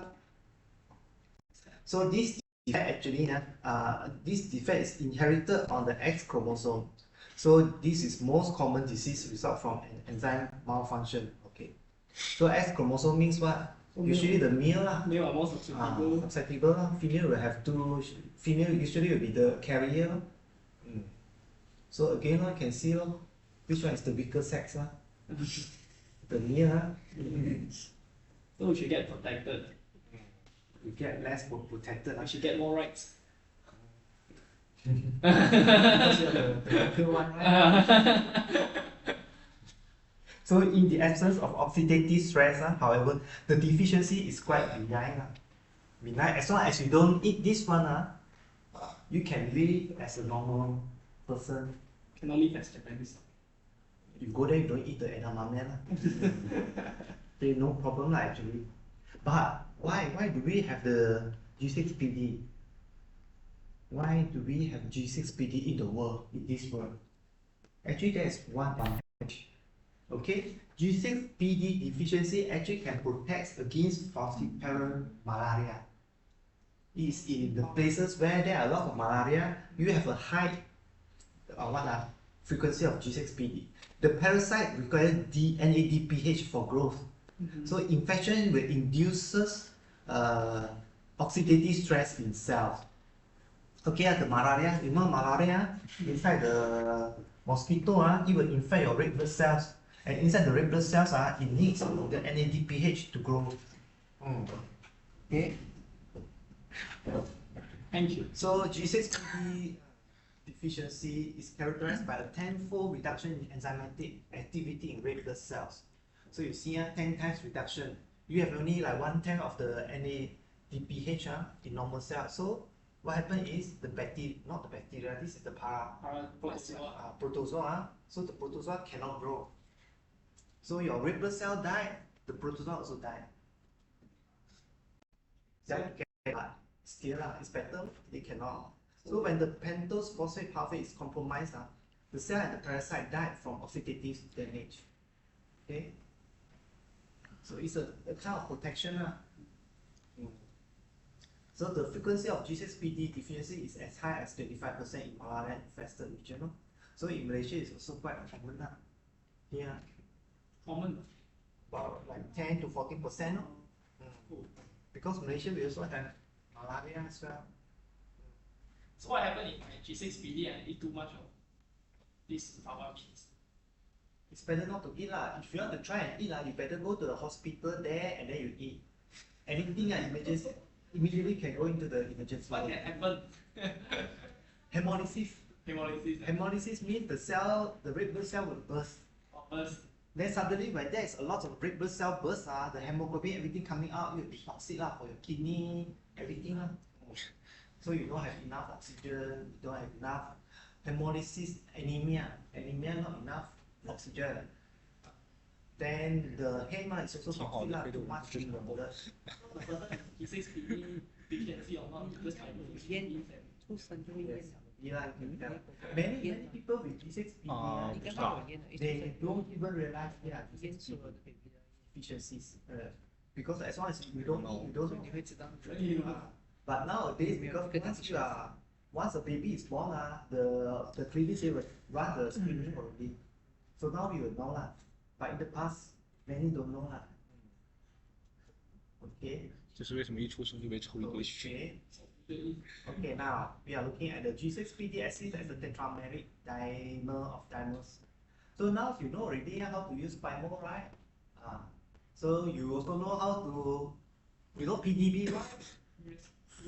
So what's inside PDB? Huh? Structure, Structure. function, So what exactly annotation. is what exactly is the structure? We okay. Okay, then 具体的视 okay, 觉 let's go and download the 7S and you say I or L?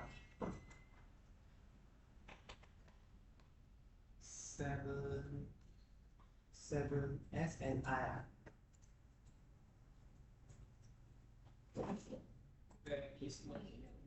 Very slow. Internet fast. 什么什么 Why? 哦 Oops. Everyone is trying to use the internet. Okay. You say PD. This enzyme actually is a mutant. It's a mutant, huh?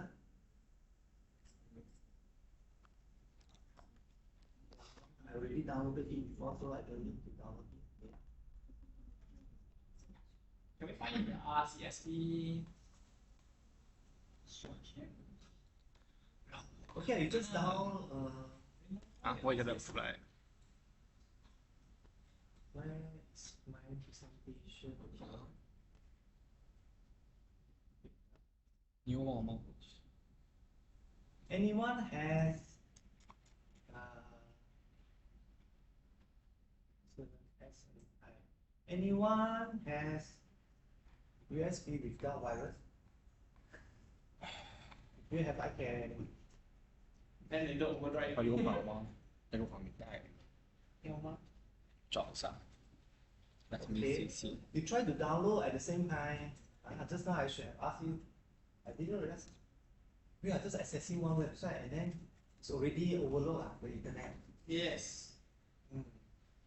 Apex 应该 University. 带了。 You know USN is the Apex University, yeah? Yes. We call it APEC University. So we download the PDF. Apex in formal aspect. Apex So we download it in the PDB format. Yeah. Okay, can you download? Can you access it? You know already how to download, right? You can, I can access. Can you access? You know. I can access. Yes. I Can can. you, if you can download, you just download it. 你再进去看看。我进了呀， Never mind. So 大家都是一个网，不要乱一起拉。 Okay, I thought you people already know how to use it. PDB Right? format. Yeah, PDB format. PDB format. Okay, like, come. You go to download file. The PDB format lah. 贴这些放麦了。OK。And then Okay, I just show you what's inside the PDB lah. Where? Open this. Okay. Can see, huh?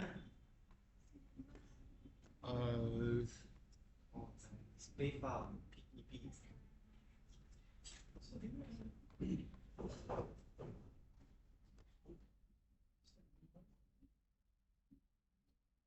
Any problems? Still running. Okay, never mind. I just show you what's inside PDB. Can anyone tell me what's inside PDB? What inside PDB? Inside. So we have You see PDB already, right? How did you open Pymo last week? Yeah, so what's inside PDB? No? Just open. Just open. Atom. So many atoms. What does atom mean? the So what's in the atom now? We just overload the remarks. Yep. Actually, the remarks there is a lot of remark atoms. Okay, actually the remarks So the here use will is tell you that. how this protein is. So the first title is tell you what protein is. Then it will tell you also the experiment data. What this is what electron microscope. They use electron microscope. Okay, and the resolution. The resolution is 2.5 Armstrong. The resolution means how good the detail of a structure is. So the lower the better. If you use the X-ray structure, X-ray crystallography, usually you will get around 2. Okay, the best is even like 1 or 0 point something.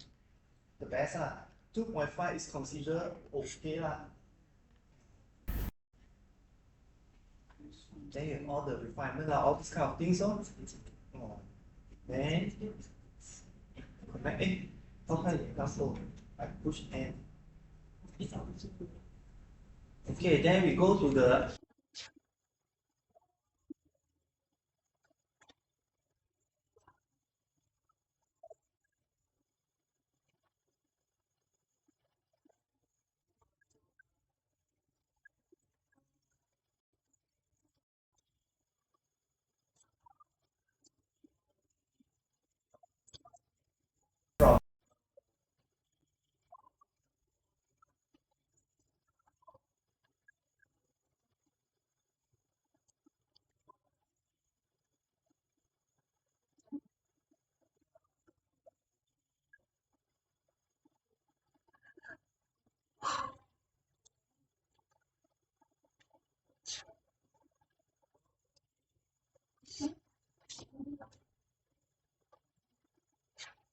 what does atom mean?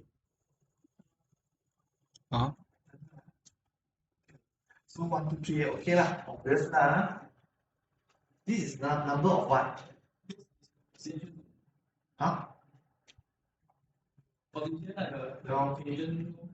Position, what the position? Can you use just one number to represent one position? Coordinate can be represented by one number one D. Yes, first, second, third, the number of atoms. Okay. This one N? Hydrogen. Okay. This one GRN? It's amino acid. Okay, what amino acid? Glycine. You people like glycine, Everyone is glycine. GL G GL G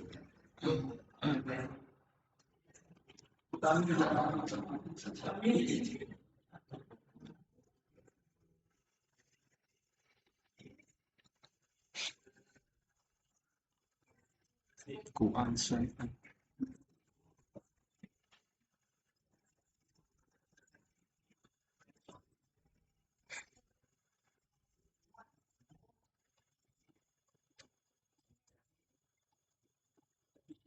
G2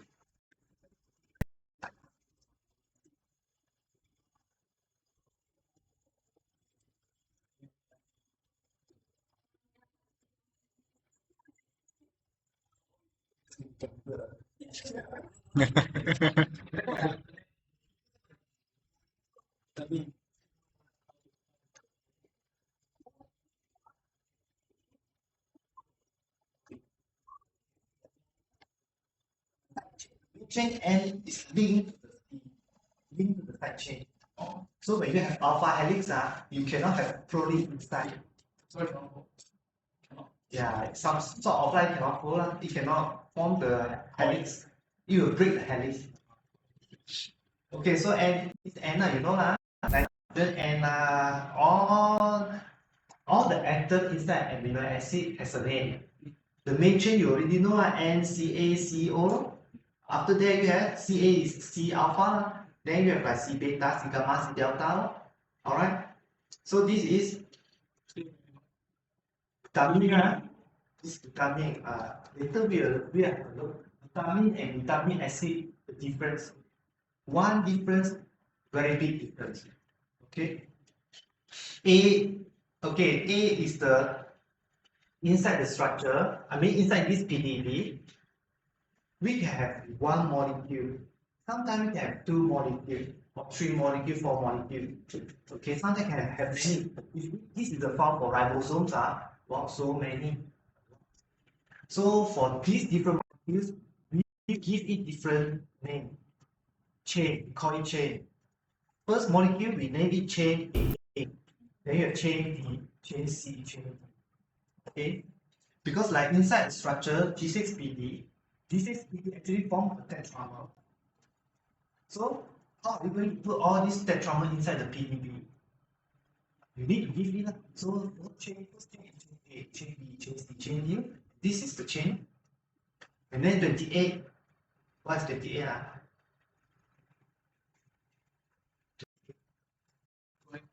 Can you guess?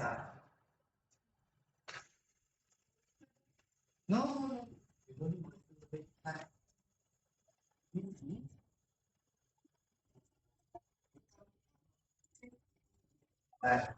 The acid law. So the first amino acid is 1, second is 2, third is 3 law. And this for this one, maybe they solve the whole, they crystallize the whole protein from number 1 until the last one. But maybe inside the structure somehow, from the first one until the 27, they cannot see inside the structure. They can only see from 28. So this is from 28. So the 28 amino acid is vitamin. Okay. And then this is, okay, these 3, what are these 3? Oh, so smart. Yeah. 1, 2, 3, X, Y, Z. So finally, you have the coordinates. So actually in PDB, they just tell you coordinates and what type of atoms. So and this one, all this necessary information. So PDB file actually is very small. It's very small. Then the software, they read this one, they can automatically generate the things for you. And these two is just for the what? For crystallization purposes, not crystallization purposes. This is actually the occupancy. So sometimes you don't see it 100%. So you can have one, it means they just put 100% because we see the electron density. Electron density. Put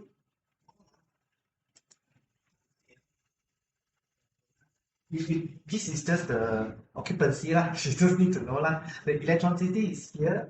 Is it 100% all your protein is inside, or the electron density is only half of it? Sometimes inside the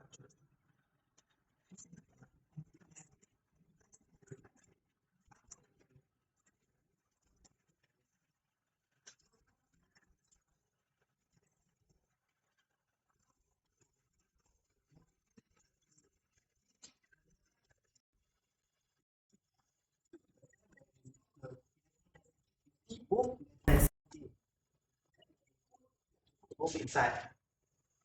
So this one you put occupancy 0.5, this one 0.5, half. Then when you name it, you have to put GLN A, GLN B. This is the what?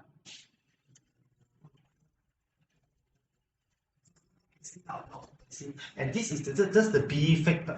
B factor lah. B factor is the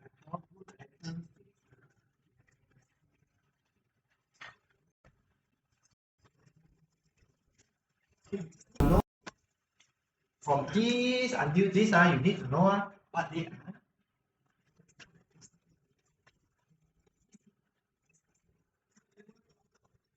Yeah.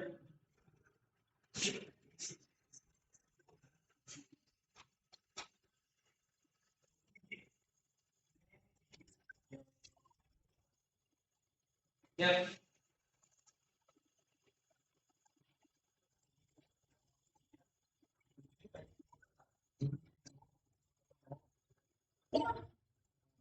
No.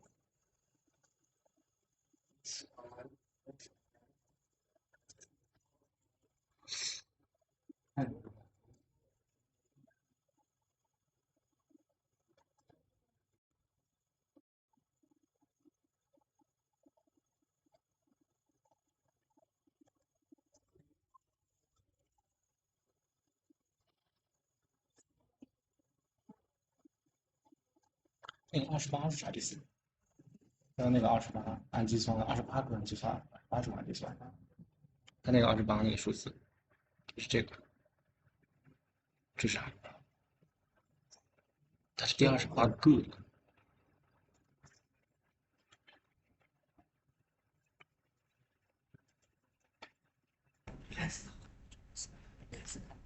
啊啊。为啥看不到去？不知道。就是它是第28个按计算是吧？好吧。Okay. I guess we will use. Actually, there are two software. One is good, one is Pimo. I guess we will use Pimo lah. The code is too troublesome to ask people to install again. Then will be another 30 minutes long. With the Wi-Fi. So, do you know how to use script? Script, yes. You know I know script now.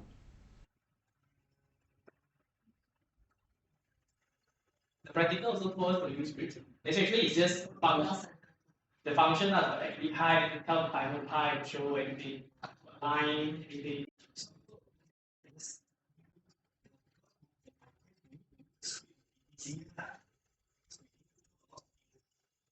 And go to Notepad. Yes. Where is my Notepad? Window accessory, Notepad. Notepad is the simplest one. Okay. First, this is the okay. Open already. Yeah? Then you first save it. Save as. We want to save it as. This is what 7SNI.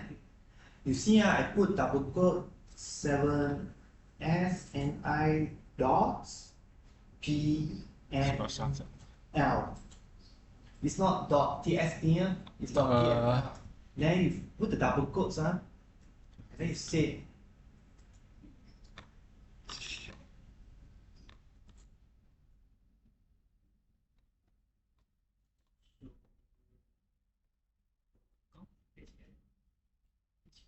You know what? 但是名字是77SNI 这个。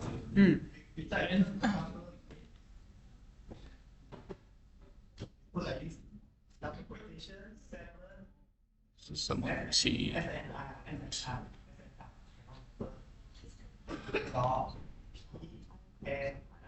This is the Pimo to be format. If not, if you don't put this, you'll get what dot .pml and then dot .tsd. It's fine. Okay,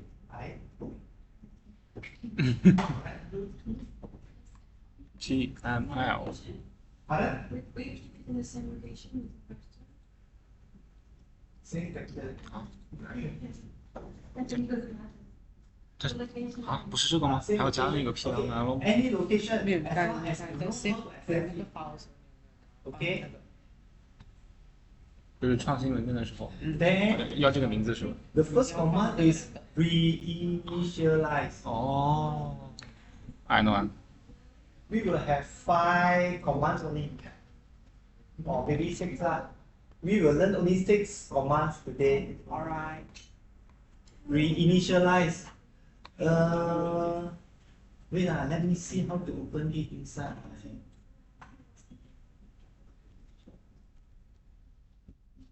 Okay, good. I want to make it larger. 它这个是文件名还是文件格式 ？PML。 Can you see? Reinitialize. PML 的 format 格式。 Anyone knows Python? Anyone knows Python? I know the name, but I don't know what to do. I don't know. Computer language, anyone knows? No is computer language. So You know, the whole generation all know, doesn't know, don't know. 看下这样对吗？嗨， Oh, you know? You know. 看下这样对吗？这样子啊，对对对。然后这个报出来了。 Only kids below, only kids. This You are still a kid. No, I'm 1998. 2,000 people didn't know. Yes. Yeah. Yes. We can feel the generation gap. But luckily I know lah, so so I can feel the gap.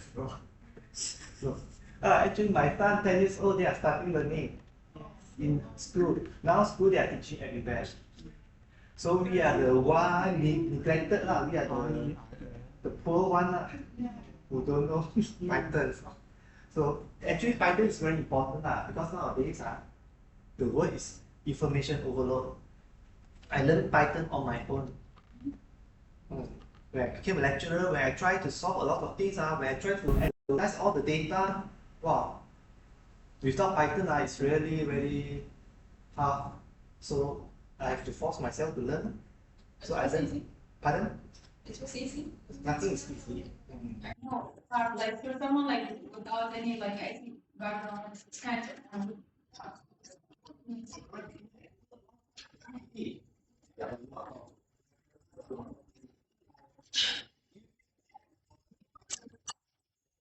Pre-initial.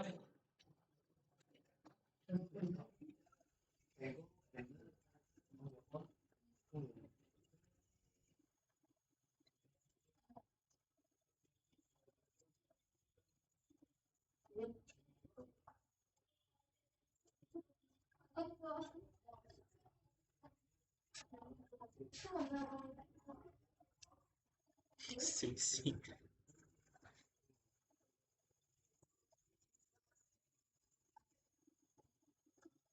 Reinitialize what? That means reinitialize.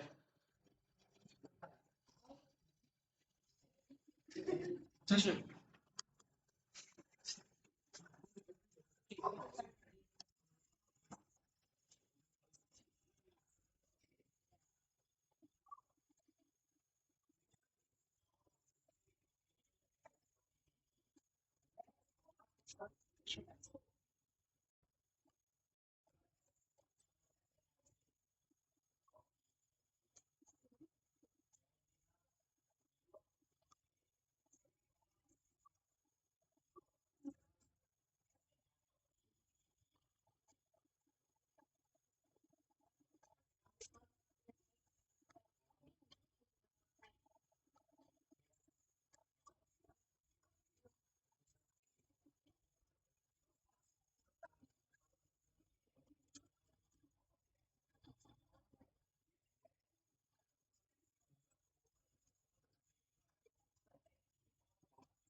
We have 4 chains here. It's a dimer of dimer.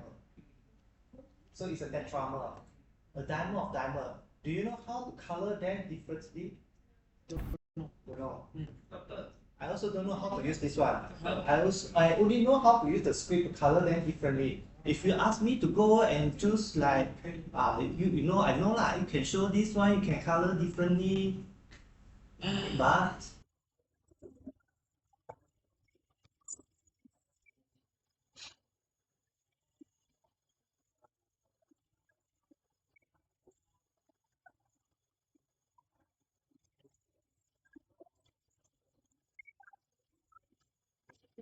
这个它是怎么到了网页的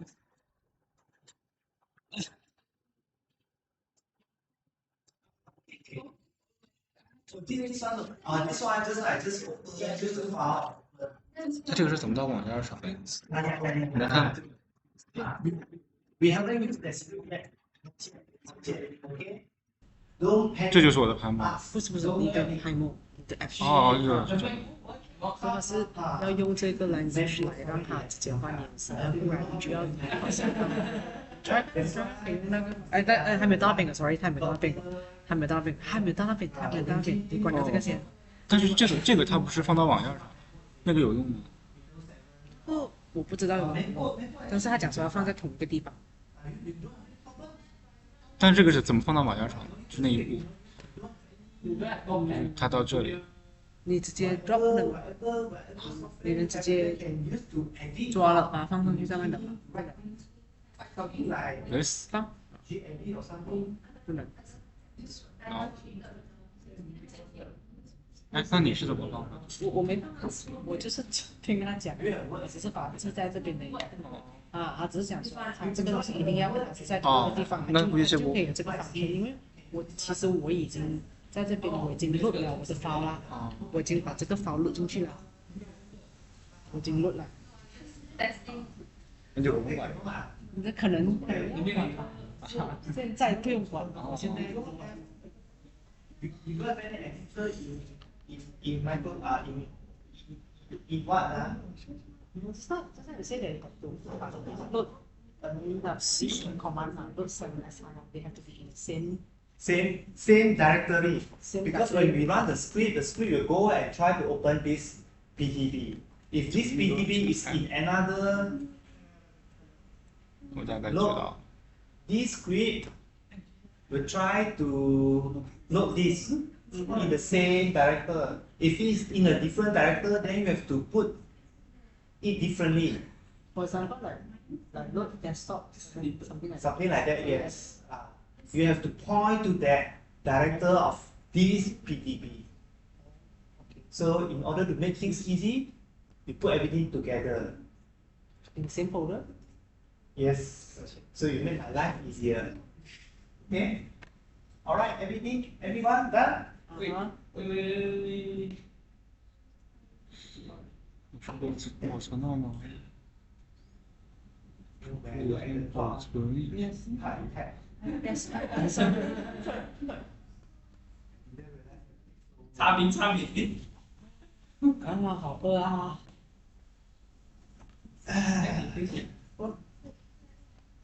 Okay, done this one? Alright. And if you go, I always have problems with this, the timer. You have to desktop. 哦。 You have to type. CD desktop. Can you enter CD desktop? I don't think. If you just open this one, I don't think you are inside the. Okay. CD Cannot find. I guess, let's say, we always have problem to be Desktop. I think dir dot. E Huh? what? Anyone? Okay. You know how to use, right? Anyone? We just know DIR. dir. For my case, dot slash. Later I will show you how to use the. Okay.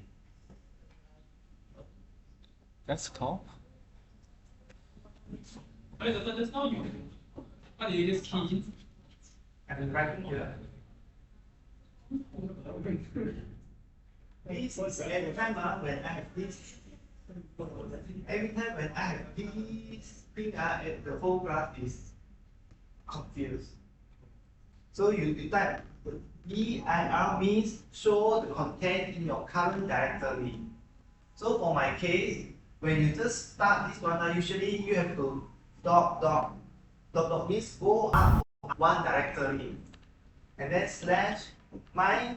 If you are using desktop, directory dot slash desktop. Can you? Text and dir in the timer script there.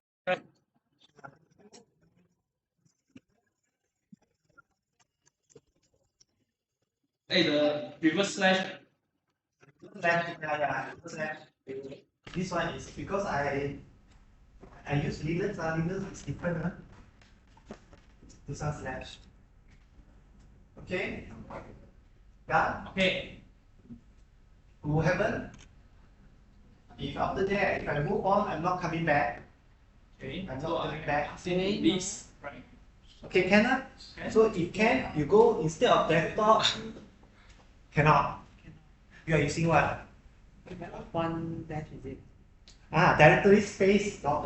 一个这个 Space 啊 Yes. 斜杠需要加一个。 This means space 哦，空格没两说。对，好的控斜杠然后说 Bob。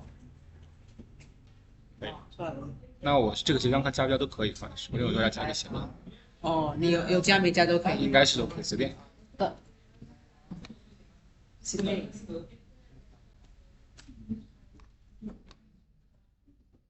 Oh, you are in desktop already. Is it? Intuition. It's already in desktop. It's okay. 两个都圆的slash。Please give me a bell. Please give me.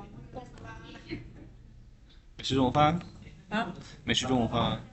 那个零食还有吗？那个零食有啊，就我。太多了，你看不想吃哪个？ Okay. Okay, like one. Okay. 这个可以吃巧克力的，那个可以啊，巧克力的那种，这个啊，这个啊。就薯片类似，不也不是薯片，就是那种炸的， Like this. 只能开来打开就知道了。就是玉米，你吃玉米， Type PWD first. 就是这两个。 PWD will show you where you are. If Where you are. go for who done this one and successfully, then it's okay. 俗话。 You can start here. Then those who And those who did who one not successfully, type PWD. PWD, yeah. Done. Okay, good. 都上广告门了，你在哪里？如果你到 PWD 的话，啥？你在 PWD 的话，你在哪里 Wait. Some question here. Say. ？PWD 在哪？ Not with this one. 不用 But CD 了，不用啊直接 PWD，看你在哪里啊？怎么样？usually 啊，它是必须在这儿。他们好像说，我记得他们好像说，就是在别的地方好像不可以。反正这些东西都按 C 卡。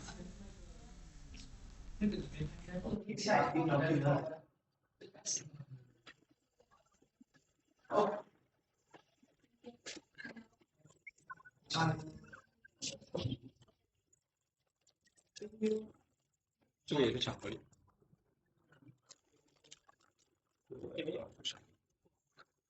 是啊，我没吃过，我没见过。也见过。知道，糖意识，什么糖？哎，哎，啊。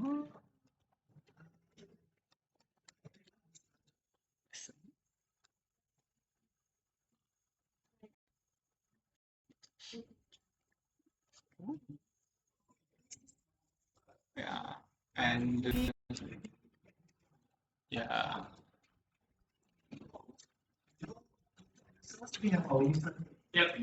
This is my French name, Black Badger. oh, Magic. So my I can choose this name. Magic. So if you are user, you will be manager and then you have documents. Usually you are inside this document. Okay. That usually is inside this and desktop. 我们想要桌面。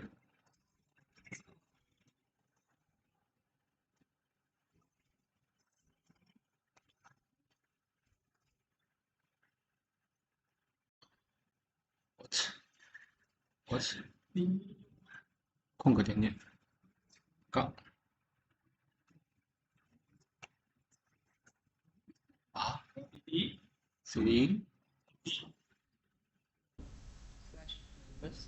Actually, both words. PWD. 这不是退吗？ Desktop is desktop. 退后面加个这是啥意思？跟你说一下。 Ah. Okay, good. Alright, I'll show you again. Wait, let me type. Now in desktop 啊。If Yeah. Yeah. okay, So now I'm inside document. I'm inside this folder. So if you put double dot, it means you go up to this folder. Okay, and my desktop is inside this folder. So you go up dot then slash desktop. Now in blah blah blah blah blah desktop. Okay. So as long as you save your file, your PTB and your script, everything in desktop, then you are safe. If you make a folder in your desktop, you can go into desktop and then slash again that folder. So far this, anyone inside the correct directory already? Yes. Yes. Okay. Everyone okay? So far so good? Yeah. Okay, how about the MacBook girl? MacBook. Cannot do anything. Cannot do anything, you just follow lah. I mean, you can still follow to type use the command lah. Using.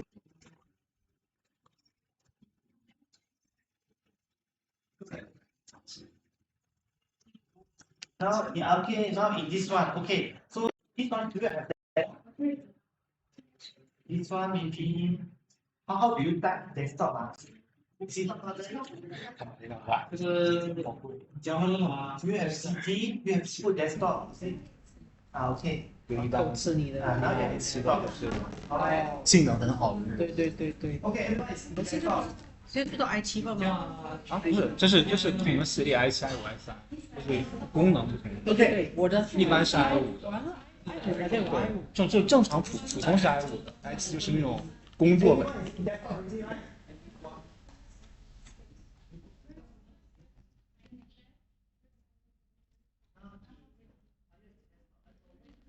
吃玉米都吃啊，随便吃。是什么？玉米啊，榴莲味哇，这个我不知道，吃过的。我不知道，啥也看不懂，我只能看懂中文。你再吃一个这个。这个好，啊？饿爆了。这个你就是不烧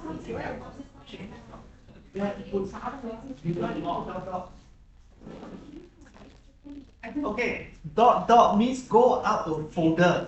If you are in manager already, you don't need to put dot. Put dot. Okay, because I'm in document. Document. In documents, when you put dot, it means I'm here. And then I choose this one desktop. If you're already here, you don't put this one, you just go to desktop. Alright? 他活到几点？ Okay, I move on already. yes。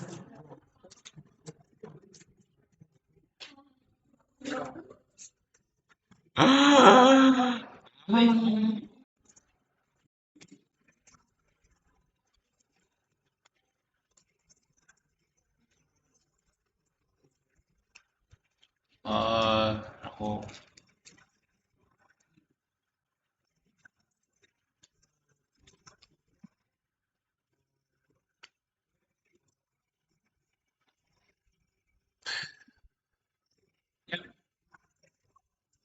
is you just put the what do you call it? A0 the alias Oh, okay. then 7 PML. what？ You just type this one. This one. This one you already have this file, right? Then you just type this one. Okay, it means open this file. What alias is it? This one? 能不能打开就看？ 1A. Okay, can No not working. no no no， You make sure your file everything inside 能打开吗？ no 我能打，可是问题是，它里面是空的哦。刚才不是我们 save 它是空的。 Error will error normally 那 error means 我这是什么意思？ yes because your PML is not on your desktop. Move it to your desktop. Where? 不是没问题啊， Then 哪里出问题了？我也不会开。 And then PDB. 哦，这样啊， PDB. 可是我觉得它很难开一点， Okay. so 难。 Where is my desktop? Okay. 不是，直接这样，它是很难开的，因为它质量很烂。 So you see here, PML must 非常 be 难。 in your desktop. And inside your PML file, it says load PDB. 只用 So the load 指甲转一 PDB, 下。 the PDB must be in the desktop as well. Okay. The thing is error。okay. Error. But why you want to go to PML 呢？ PML is the script. Yes. Okay. So whatever all the commands you put inside this PML file, and then you just run this command, it will run all the commands inside the script. Now inside the script, we only have two commands. One is reinitialize, another one is load. So load.pdb, you tell the script to load the PDB file in the same directory. If your PDB is in another directory, of course it will tell you file not found.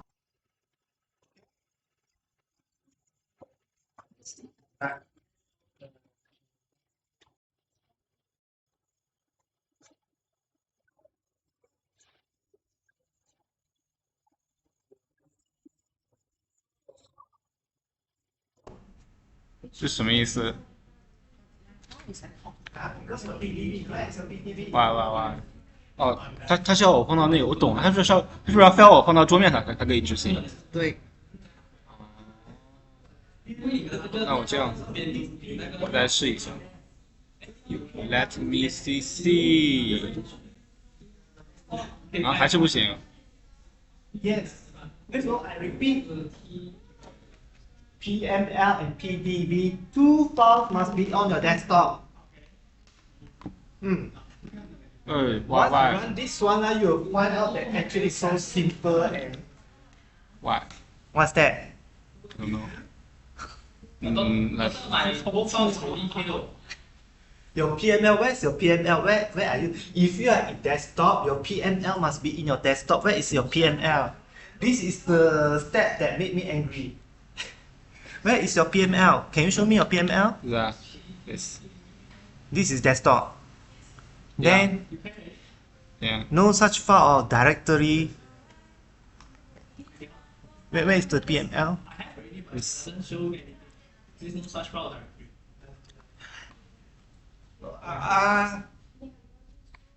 Anyone has problem with no such file? File not file error. Directory. The PML file not found because you look at your PML name. Your PML name are not supposed to have the dot things. Some people have dot. You see? What? 啊，没有 See your 这个 name? 吗 Dot. Do you have the dot in Oh, front? yeah. Yeah. I Save. have dot. You are not supposed to have dot inside your names. 啊？你开一个新的，啊开一个新的 Okay. 然后你 save 它，这个还是 save 它， ，save 它对啊，储存它 S 另存，啊，都可以随便的。不，你要那个另存，哦。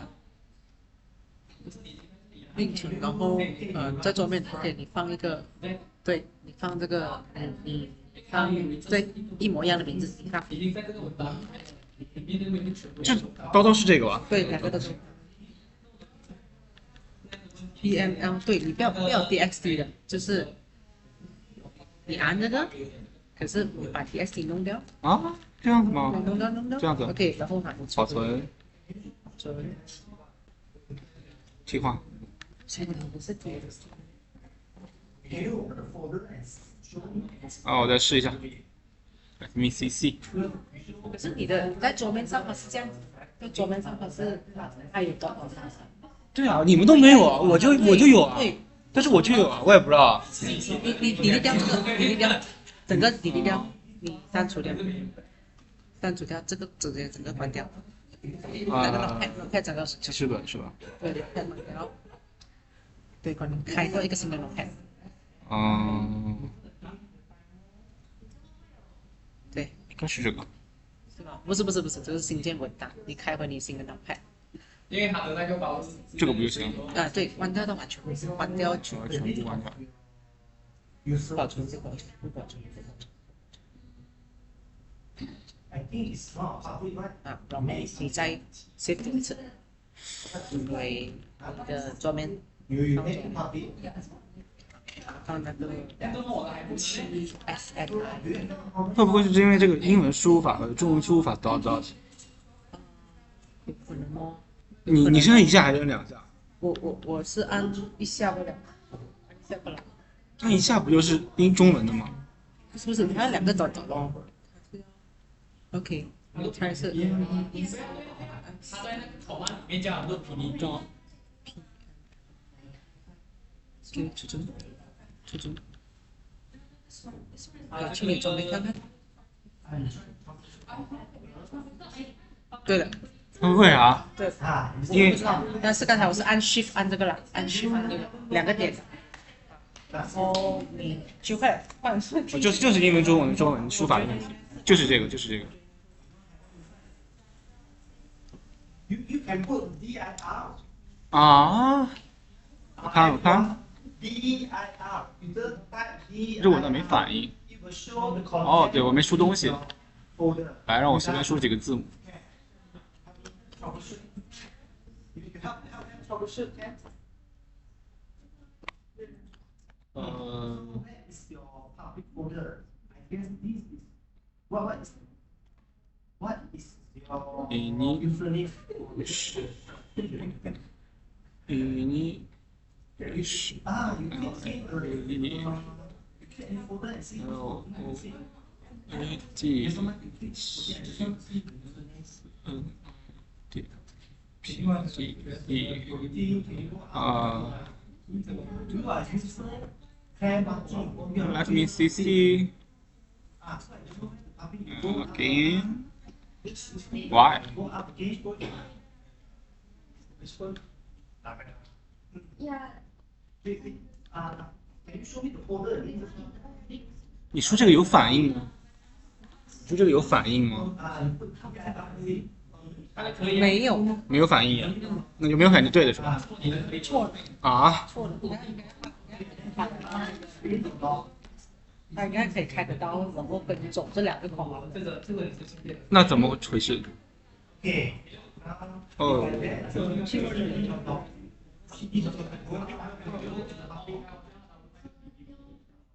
I check where the public is. Okay. Anyone cannot.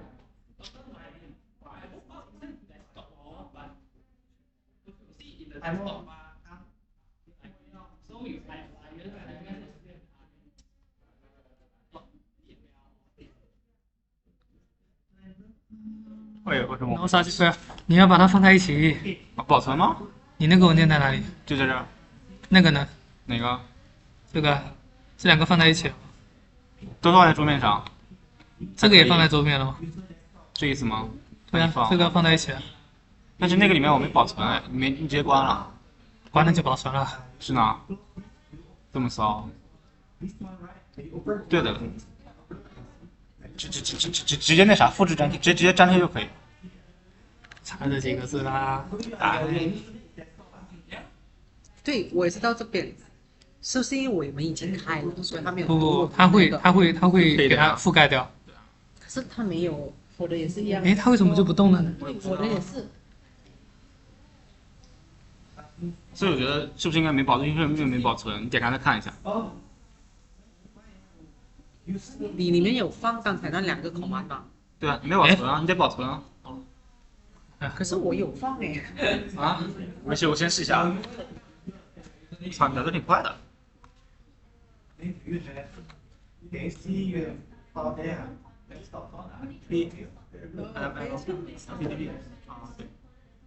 哦，你这不是关掉就保存了吗？我不知道。啊，这样就好了，不就打开了？它还要加前面那个东西吗？你 H 它就是打开这个文件嘛，然后那个文件有指引你打开那个，那你然后后面再加那个。那你是什么？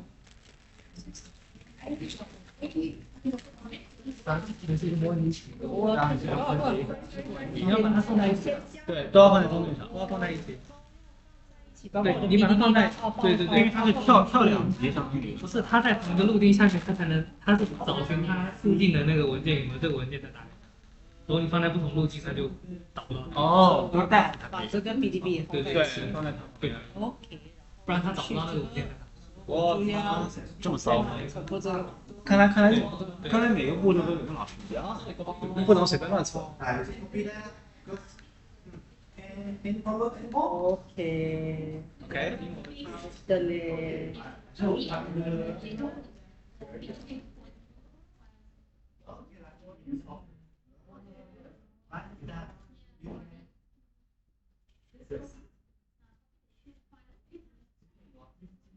So actually it's simple but okay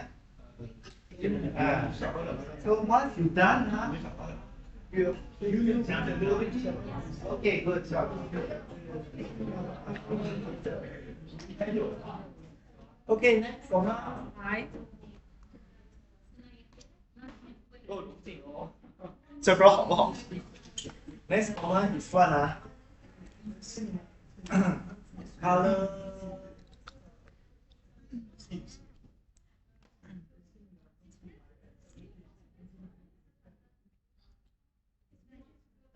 Can you go again?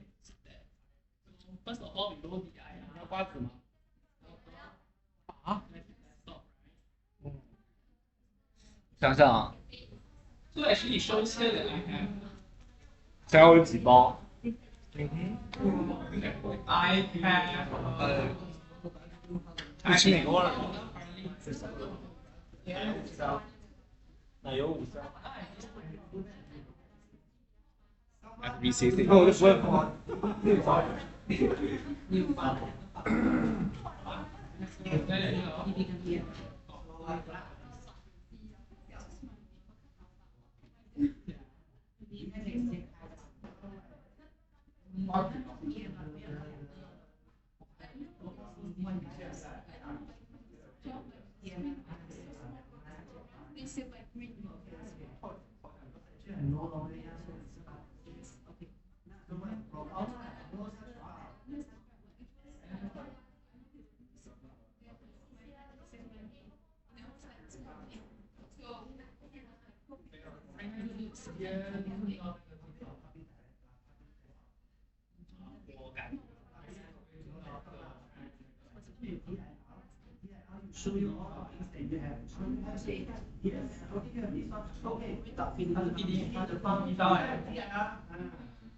不会啊，它会出短 PD 啦。你的地方是短 PD 出，你在里面的可能是短 PD，所以你应该要。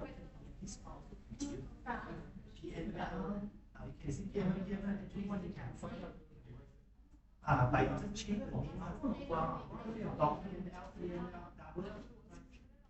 okay. We are the only one that done it. Rest all now. Ready, right? Okay, can move on now. Done. Okay.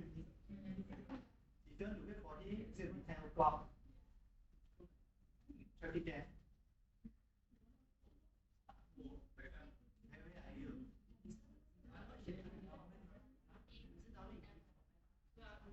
No, as long as this far, okay, this far.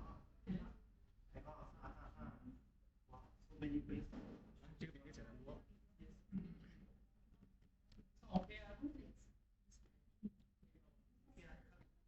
You click there, troubleshoot them. You just see what the error is. Then you can open it with the directly. You have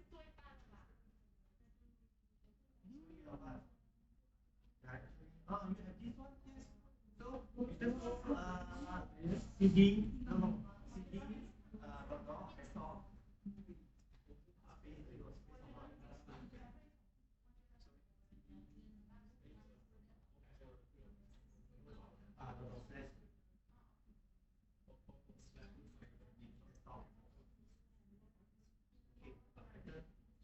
So now DIR, you type DIR.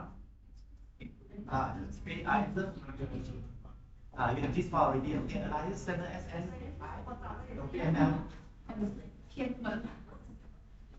Okay, good. Next, type this one, zoom chain A. Zoom chain A, and then you can run the file again. Alias 7sl.pnl, run again.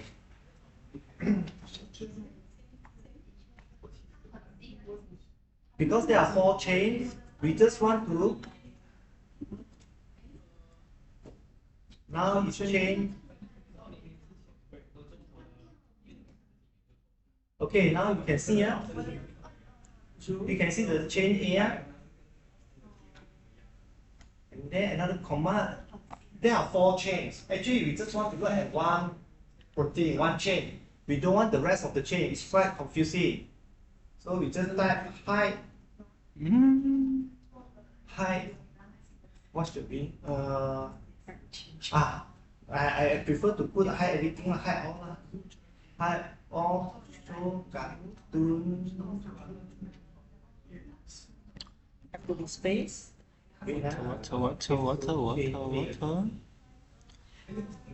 I show cartoon. No. Is it show cartoon? Show what? Show ribbon or show So cartoon I feel. There are 4 chains. So once we open, we just want to hide everything. Then just show what we want. Show cartoon, you see cartoon, and then chain A, and then zoom chain A. Alright. Zoom ready. Can I? 在磁盘上更改是 Yeah, zoom check. Can I? Okay, one quiz. Those who have done, we want to show HIE Actually, that repeat again. repeat from where? car From at 7. oh This one? You just 逗号 and then ch train then you do again alignment from in the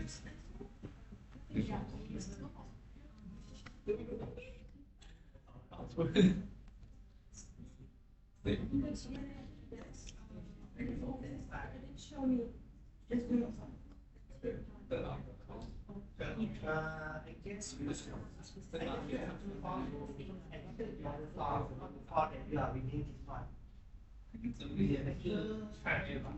one? You didn't say how come you show it again?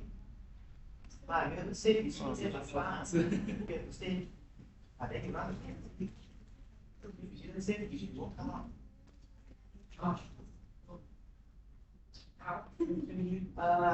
Why? Okay. We try to finish as soon as possible. Huh? It's when Doctor usually ask me everything okay. How am I supposed to answer? Chaos. Chaos. So far. Okay, now we go to this, I think. Yeah. So Okay, chain A. now, I guess I'll finish the slide, then tomorrow we'll continue. I finish the slide first. Another 5 more slides. I finish everything very fast. Okay, this is the tetramer. So we just want to look at the one monomer. And for this enzyme, it's very special. What are the 2 ligands for this enzyme? Just now is G6PD, right? G6PD, yes. There are 2 ligands. NAD Yes, and? and C. Yes. To say, are you? Because you have mask, so I don't know you're talking. I can see your mouth moving. ow Alright, so so each monomer, it will bind 1 G6P. Glucose 6-phosphate is the pink one, okay, G6P, and 1 catalytic NADP. 1 catalytic NADP. And for this enzyme, it's very interesting. It has 1 extra pocket to bind another NADP. So it has 2 NADP. This NADP is involved in the reaction. Okay, it will dehydrogenase this. But this is purely for structural. This one actually is to stabilize the structure. Okay. Without this, no activity. No activity or very low lah. Okay. So this is the mechanism. All right. So the catalytic mechanism of G6PD. They use of course when you want to study, usually you mutate this, mutate that, just to indicate the mechanism. So we're using the mutagenesis. Okay, and this is the proposed one. They use the what? Leuconosto, blah blah blah. I don't know what is this lah. Bacteria or what? I don't know. Have no idea. So this mechanism, they use a similar G6PD, but the number of amino acids are different now. Okay. Alright. So it's the acid, which is the proton, which is the neutron, which is the you can see again usually you will see hydrogen what is this? Histidine. Okay. Hungry or full already? Histidine. Okay, you have the aspartic acid. Aspartic acid will activate, not activate you will bind this one and then the histidine, this end will try to take away the H, the proton from the G6P. And then the NADP will take another H. Okay, so you move these 2 H and then you form a double bond. This is how the reaction happens. 177 and 240, they form a catalytic.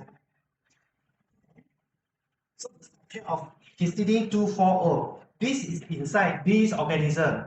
I don't know if it's a what is it a fungus? But in human it's 263. Yeah? So when we look at our structure, we want to look at 263. Yeah? Okay, so the what histidine act as a general base to extract from the C1. You know, sugar, you have to know which is 1, 2, 3, 4. 1, 2, 3, 4, 5, 6. Okay. So from the 1, the 1 OH, C1 OH of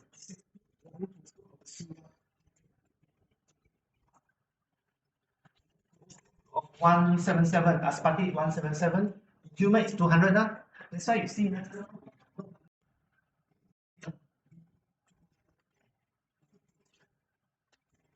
these two are here. Okay, so 177 actually stabilize the positive charge that forms on histidine in the transition state. So this will grab this one and this will become positive, and this will stabilize it.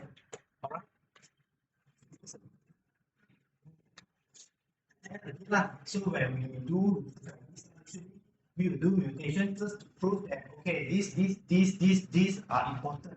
You can see here, you look here at whatever. Okay, but we are not going to study about KM, KCAT. Just let you know, KM means the affinity, how strong it is. The lower, the better.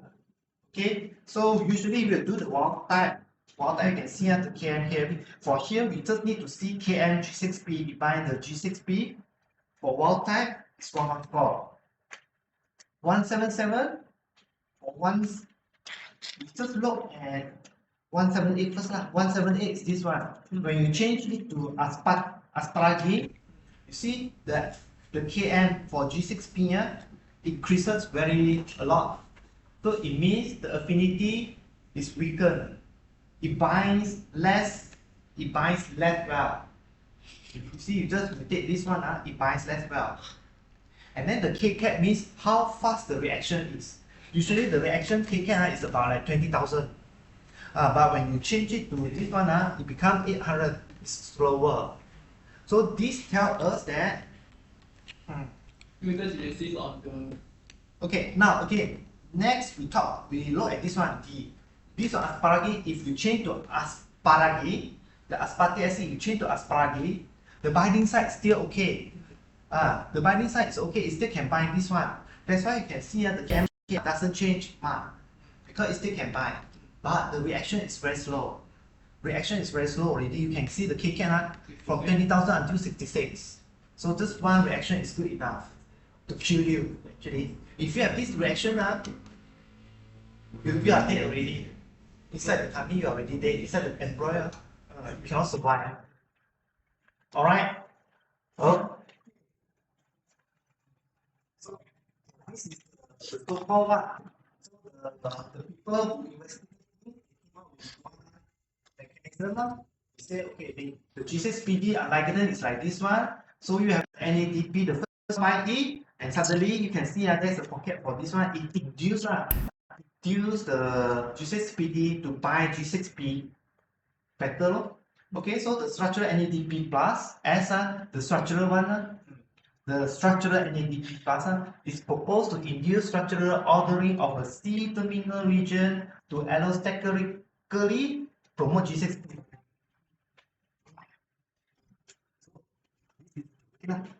When you mutate in, you can see without mutation the activity is so high. With the mutation, suddenly it's so low.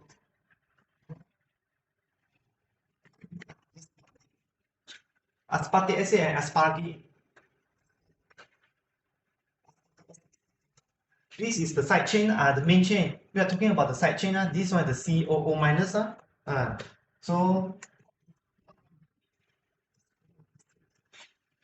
O become NH2, so no more negatively charged.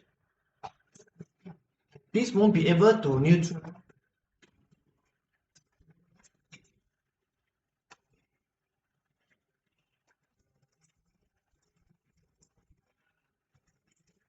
Can stabilize, but become this one, it can.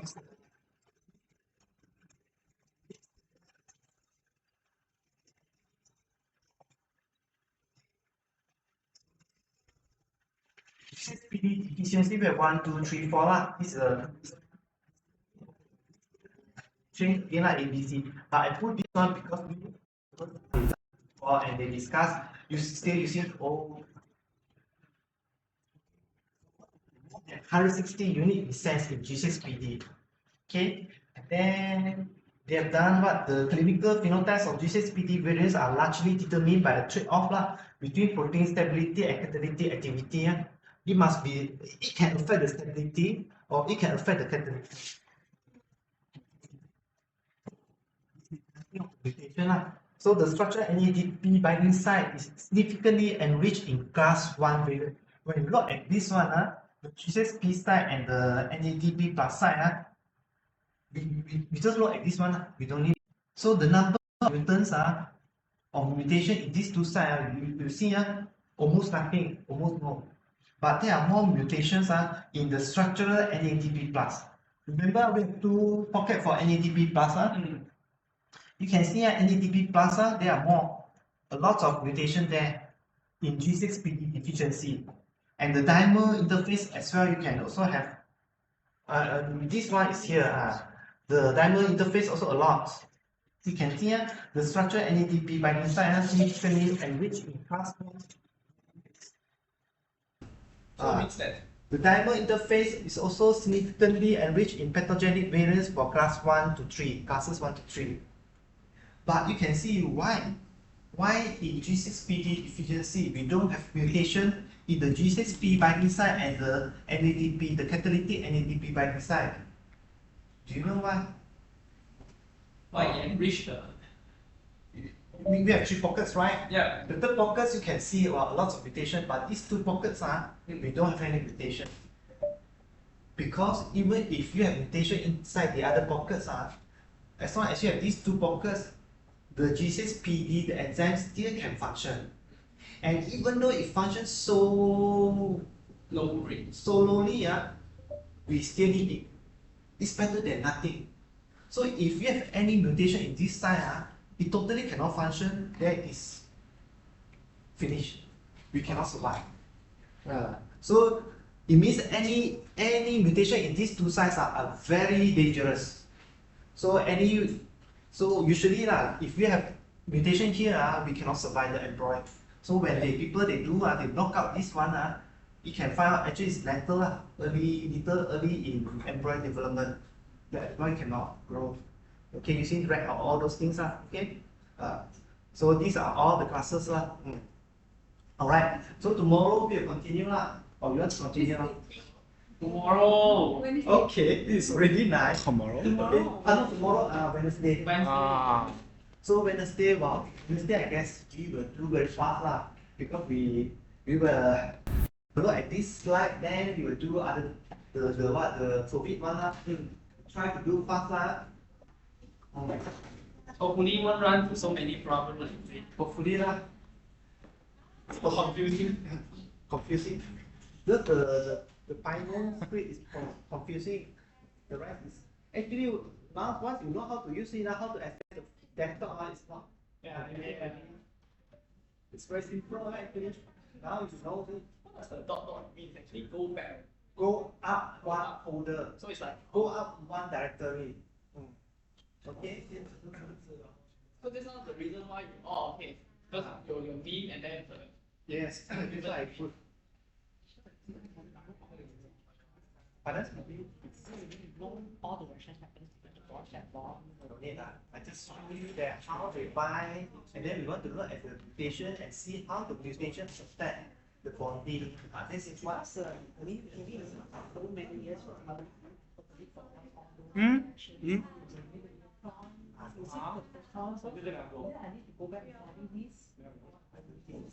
Actually, there will be one question for my part. There will be one question for my part. about advice. Hi everyone. Okay, for my part, I will give one question. But I guess you will have a few questions for you to choose. So you can choose not to answer my question. It's not. I guess it's not compulsory, right? Or usually we have 5 questions, then you can choose for. I am not sure about this one. Okay. So I need to come up with one question. Okay, and the thing is, I haven't thought of the question yet.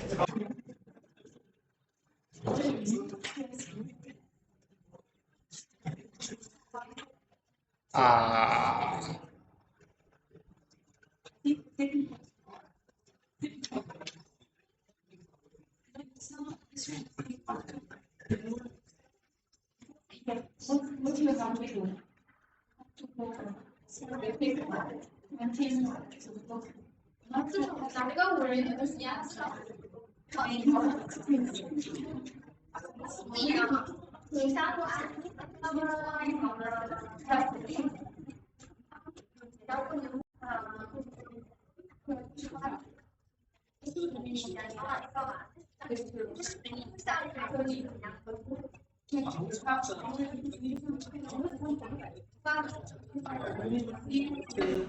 Last 15 years ago.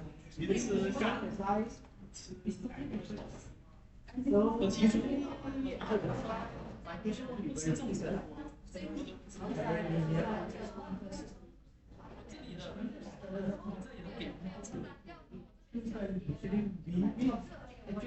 to ask what we have thought, not things that we have thought.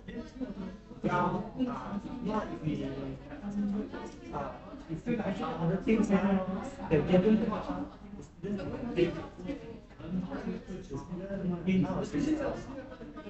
yeah, different generations.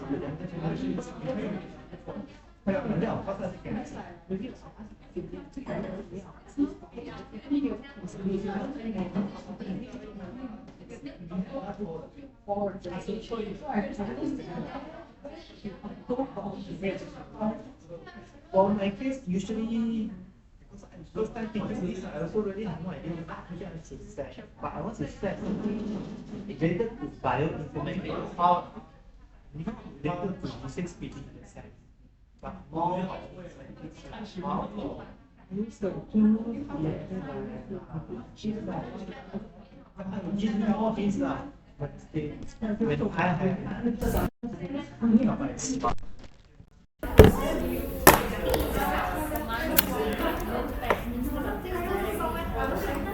because every time when you want to cover, you have to kill everything away. The screen, next time you just key the S and down, immediately all becomes